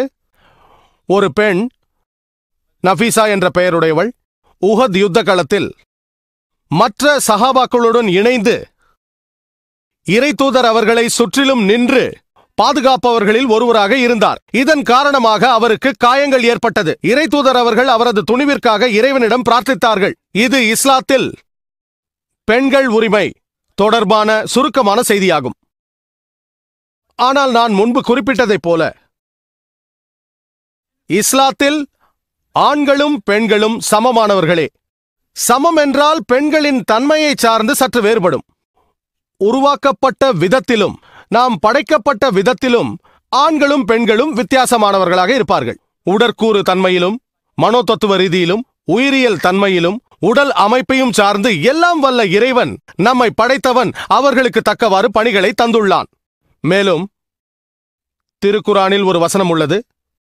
சூரா அன்-நிசா அத்தியாயம் 4 வசனம் 32, இந்த வசனத்தை நமது மதிப்பிற்குரிய காரி சவுதி அரேபியாவைச் சேர்ந்த டாக்டர் உதுமான் அவர்கள் ஓதி காண்பித்தார்கள். திருக்குரானில் சூரா அன்-நிசா அத்தியாயம் 4 வசனம் 32 அது கூறுகிறது, நீங்கள் பேராசை கொள்ளாதீர்கள், இதுதான் சரி இது தவறானது என்று நீங்கள் சொல்லாதீர்கள். உங்களுக்கு தெரியாது உங்களுக்கு எது சிறந்தது என்று அல்லாஹ்வே அறிவான். உங்களுக்கு நீங்கள் நல்லது என்று நினைப்பது தீங்கானதாக இருக்கலாம், நீங்கள் தீயதாக நினைப்பது நல்லதாக இருக்கலாம். நீங்கள் குரானை படித்தால் இந்த வசனம் ஏன் இறங்கியது என்று கேட்கலாம். இந்த வசனம் இறங்கியதற்கு காரணம் இறைத்தூதரின் மனைவிமார்கள் இறைத்தூதரிடம் ஆட்சேபித்தார்கள். நாங்களும் ஜிஹாதிற்கு ஏன் போகக்கூடாது என்று கேட்டார்கள். எங்களுக்கு எங்கள் உரிமை வேண்டும் என்றார்கள். வாரிசு உரிமையில் எங்களின் உரிமை என்ன, ஏன் சம பங்கு இல்லை என்றார்கள். இந்த வசனம் இறங்கியது. ஏனென்றால் அல்லாஹ்வுக்கு தான் அந்த நியதி தெரியும், உங்களுக்கு தெரியாது. நான் உங்களுக்கு வாரிசு உரிமையின் நியதியை தந்திருக்கிறேன். சிந்தித்து பாருங்கள். பெண்கள் ஜிஹாதிற்கு சென்று போரிட விரும்புகிறார்கள். நமது அன்புக்குரிய இறை தூதர் அவர்கள் கூறினார்கள், ஆயிஷா அவரை அல்லாஹ் பொருந்திக் கொள்வானாக, அவர் கேள்விக்கு பதிலாக ஜிஹாதிற்கு செல்ல முடியுமா சஹீஹ் புகாரியில் கூறப்பட்டுள்ளது. நபி அவர்கள் கூறினார்கள், பெண்களுக்கு சிறப்பான ஜிஹாத் முழுமையான ஹஜ்ஜே ஆகும். அவர்களுக்கு எது சிறந்தது என்பது அல்லாஹ்விற்கு தெரியும். மேலும் இஸ்லாத்தையும் குரானையும் ஏற்றுக்கொள்ளாதவர்களுக்கும் கூட நன்றாக தெரியும். ஆனால் அவர்கள் ஏற்றுக்கொள்ள மாட்டார்கள். இந்த மேற்கத்திய உலகம், மேற்கத்திய ஊடகங்கள் இஸ்லாத்தை குறை கூறுபவர்களையே நோக்கமாக கொண்டவர்களிடம், இந்த ஊடகங்களிடம், இந்த மேற்கத்தியர்களிடம் நான் கேட்க விரும்புவது, இஸ்லாம் பெண்களை அடிமைப்படுத்துகிறது என்று அவர்கள் கூறினால் அவர்கள்தான் மிகவும் அடிமைப்படுத்துகிறார்கள். நான் ஒரு சாதாரண கேள்வியை கேட்கிறேன். நீங்கள் விளையாட்டில் எதற்காக ஆண்களையும் பெண்களையும் தனித்தனியாக பங்கு பெற வைக்கிறீர்கள்? ஒலிம்பிக்ஸில் 100 மீட்டர் ஓட்டப்பந்தயத்தில் ஆண்களையும் பெண்களையும் ஒன்றாக ஓடவிட வேண்டியதுதானே? ஏன் ஆண்களை தனியாக பெண்களை தனியாக வைக்கிறீர்கள்? நீச்சலில் ஃப்ரீ ஸ்டைல் நீச்சல் போட்டியில் ஆண்களையும் பெண்களையும் ஏன் பிரிக்கிறீர்கள்? ஒன்றாக வைக்க வேண்டியதுதானே? அதே போல் லான் டென்னிஸ், மேலும் பேட்மிண்டன் போட்டியில் ஆண்கள் பேட்மிண்டன், பெண்கள் பேட்மிண்டன். ஏன் கலப்பு இரட்டையர் ஆட்டம் நடத்தினாலும், கலப்பு இரட்டையர் என்றால் ஒரே பகுதியில் ஆணும் பெண்ணும் விளையாடுகிறார்கள். ஒருவர் உயர்வானவர், மற்றவர் தாழ்வானவரா? கலப்பு இரட்டையரில் ஏன் ஒரே பகுதியில் 2 ஆண்களையும் 2 பெண்களையும் வைத்து விளையாடக்கூடாது? ஒரு தரப்பில் ஒரு ஆணும் ஒரு பெண்ணும், இன்னொரு தரப்பில் இன்னொரு ஆணும் ஒரு பெண்ணும். ஏன் ஒரு தரப்பில் 2 ஆண்களும் இன்னொரு தரப்பில் பெண்களும் இருக்கக்கூடாது? ஏனென்றால் மேற்கத்திய உலகத்திற்கு உடற்கூறு ரீதியாக ஆண்களும் பெண்களும் வேறுபட்டவர்கள் என்பது தெரியும். ஒலிம்பிக் நடுவர்களிடம் சென்று ஏன் பெண்களை கீழ்மைப்படுத்துகிறீர்கள் என்று கூற வேண்டியதுதானே? ஆண்களையும் பெண்களையும் ஏன் ஒன்றாக ஓடவிடக் கூடாது என்று கேளுங்கள். எந்த ஊடகமாவது ஒலிம்பிக்ஸிற்கோ விம்பிள்டனிற்கோ எதிர்ப்பு தெரிவித்துள்ளதா? இல்லை. குத்து சண்டை போட்டியிலும் ஆண்களையும் பெண்களையும் ஒருவருக்கு எதிராக ஒருவரை மோத விடுவோமா? நீங்கள் 10ஆம் வகுப்பு பரீட்சை எழுத செல்லும் பொழுது மாணவ மாணவிகள் ஒன்றாக அமர்கிறார்கள். பட்டப்படிப்பிலும் அப்படிதான் ஒன்றாகவே அமர்கிறார்கள். ஏனென்றால் அவர்களுக்கு தெரியும், படிப்பை பொறுத்தவரை ஆண்களும் பெண்களும் சமம்தான் என்பது தெரியும். ஆனால் உடற்கூறு சம்பந்தமான விஷயத்தில் வேறுபட்டவர்கள். அழகு போட்டியை எடுத்துக் கொள்ளுங்கள். அதில் ஆண்கள் வேறாகவும் பெண்கள் வேறாகவும் போட்டியிடுவார்கள். ஒன்றாக போட்டியிடுவார்களா? ஆண்களும் பெண்களும் ஒன்று சேர்ந்து போட்டியிட்ட அழகு போட்டியை நீங்கள் பார்த்திருக்கிறீர்களா? இதுவரை பார்த்திருக்கிறீர்களா? ஏன்? காரணம், ஒரு பெண்ணின் அழகு தன்மைக்கும் ஆணின் அழகு தன்மைக்கும் வேறுபாடு உள்ளது. ஆகவே மேற்கத்திய உலகம் இதை அறிந்திருக்கிறது. ஆனால் அவர்கள் அதை ஒப்புக்கொள்ள தயாராக இல்லை. ஆகவே சில போட்டிகள் ஒரே மாதிரியான போட்டிகளாக இருக்கலாம், சில போட்டிகள் வித்தியாசமாக இருக்கலாம். ஆகவே போட்டியை பொறுத்து எந்த போட்டியில் பங்கு பெறுகிறார்கள் என்பதை பார்த்து முடிவெடுக்க வேண்டும். இதில் ஆணும் பெண்ணும் பிரிக்கப்படலாம், இதில் ஆணும் பெண்ணும் சேர்க்கப்படலாம். ஆனால் படைத்தவனை விட யார் சிறப்பாக இருக்க முடியும்? நம்மை படைத்தவனை விட மனிதர்களை யார் நன்றாக அறிந்திருக்க முடியும்? அல்லாஹ் சுப்ஹானஹு வ தஆலாவிற்கு தெரியும். அல்லாஹ் அவனது கடைசியும் இறுதியுமான வேதமான குர்ஆனில் குறிப்பிடுகிறான், பெண்களும் ஆண்களும் புற அமைப்பில் வித்தியாசமானவர்கள் ஆயினும் பொதுவானவற்றில் ஆண்களும் பெண்களும் சமமானவர்களே என்று திருக்குர்ஆனில் அல்லாஹ் கூறுகிறான். ஒரு சிறு மேற்கோள் காட்டி எனது சொற்பொழிவை முடித்துக் கொள்ள விரும்புகிறேன். ஒருவேளை ஒரு வகுப்பில் 2 மாணவர்கள் ஏ மற்றும் பி என்று வைத்துக் கொள்வோம். இருவருமே பரீட்சையில் 100க்கு 80 மதிப்பெண்கள் பெறுகிறார்கள். இருவரும் முதலாவதாக வருகிறார்கள். அவர்களின் விடைத்தாள்களை ஆராய்ந்தால் 10 கேள்விகள், ஒவ்வொன்றும் 10 மதிப்பெண்கள் உடையது. மாணவர் ஏவின் விடைத்தாளை பார்த்தால் அவர் முதலாவது கேள்விக்கு 10ற்கு 9 எடுத்துள்ளார் என்பது தெரிய வருகிறது. மாணவர் பி அதே கேள்விக்கு 10ற்கு 10 எடுத்துள்ளார் என்று தெரிகிறது. ஆகவே முதல் கேள்வியில் ஏவை விட பி உயர்நிலையில் இருக்கிறார் என்பது தெரிய வருகிறது.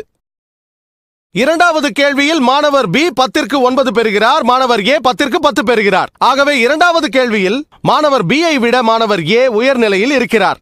மீதமுள்ள மொத்தம் 8 கேள்விகளுக்கும், அதாவது மூன்றாவது கேள்வியிலிருந்து 10வது கேள்வி வரையில் மாணவர் ஏவும் பியும் 10ற்கு 8 மதிப்பெண்களை பெறுகிறார்கள். இருவரும் சமமாகிறார்கள்.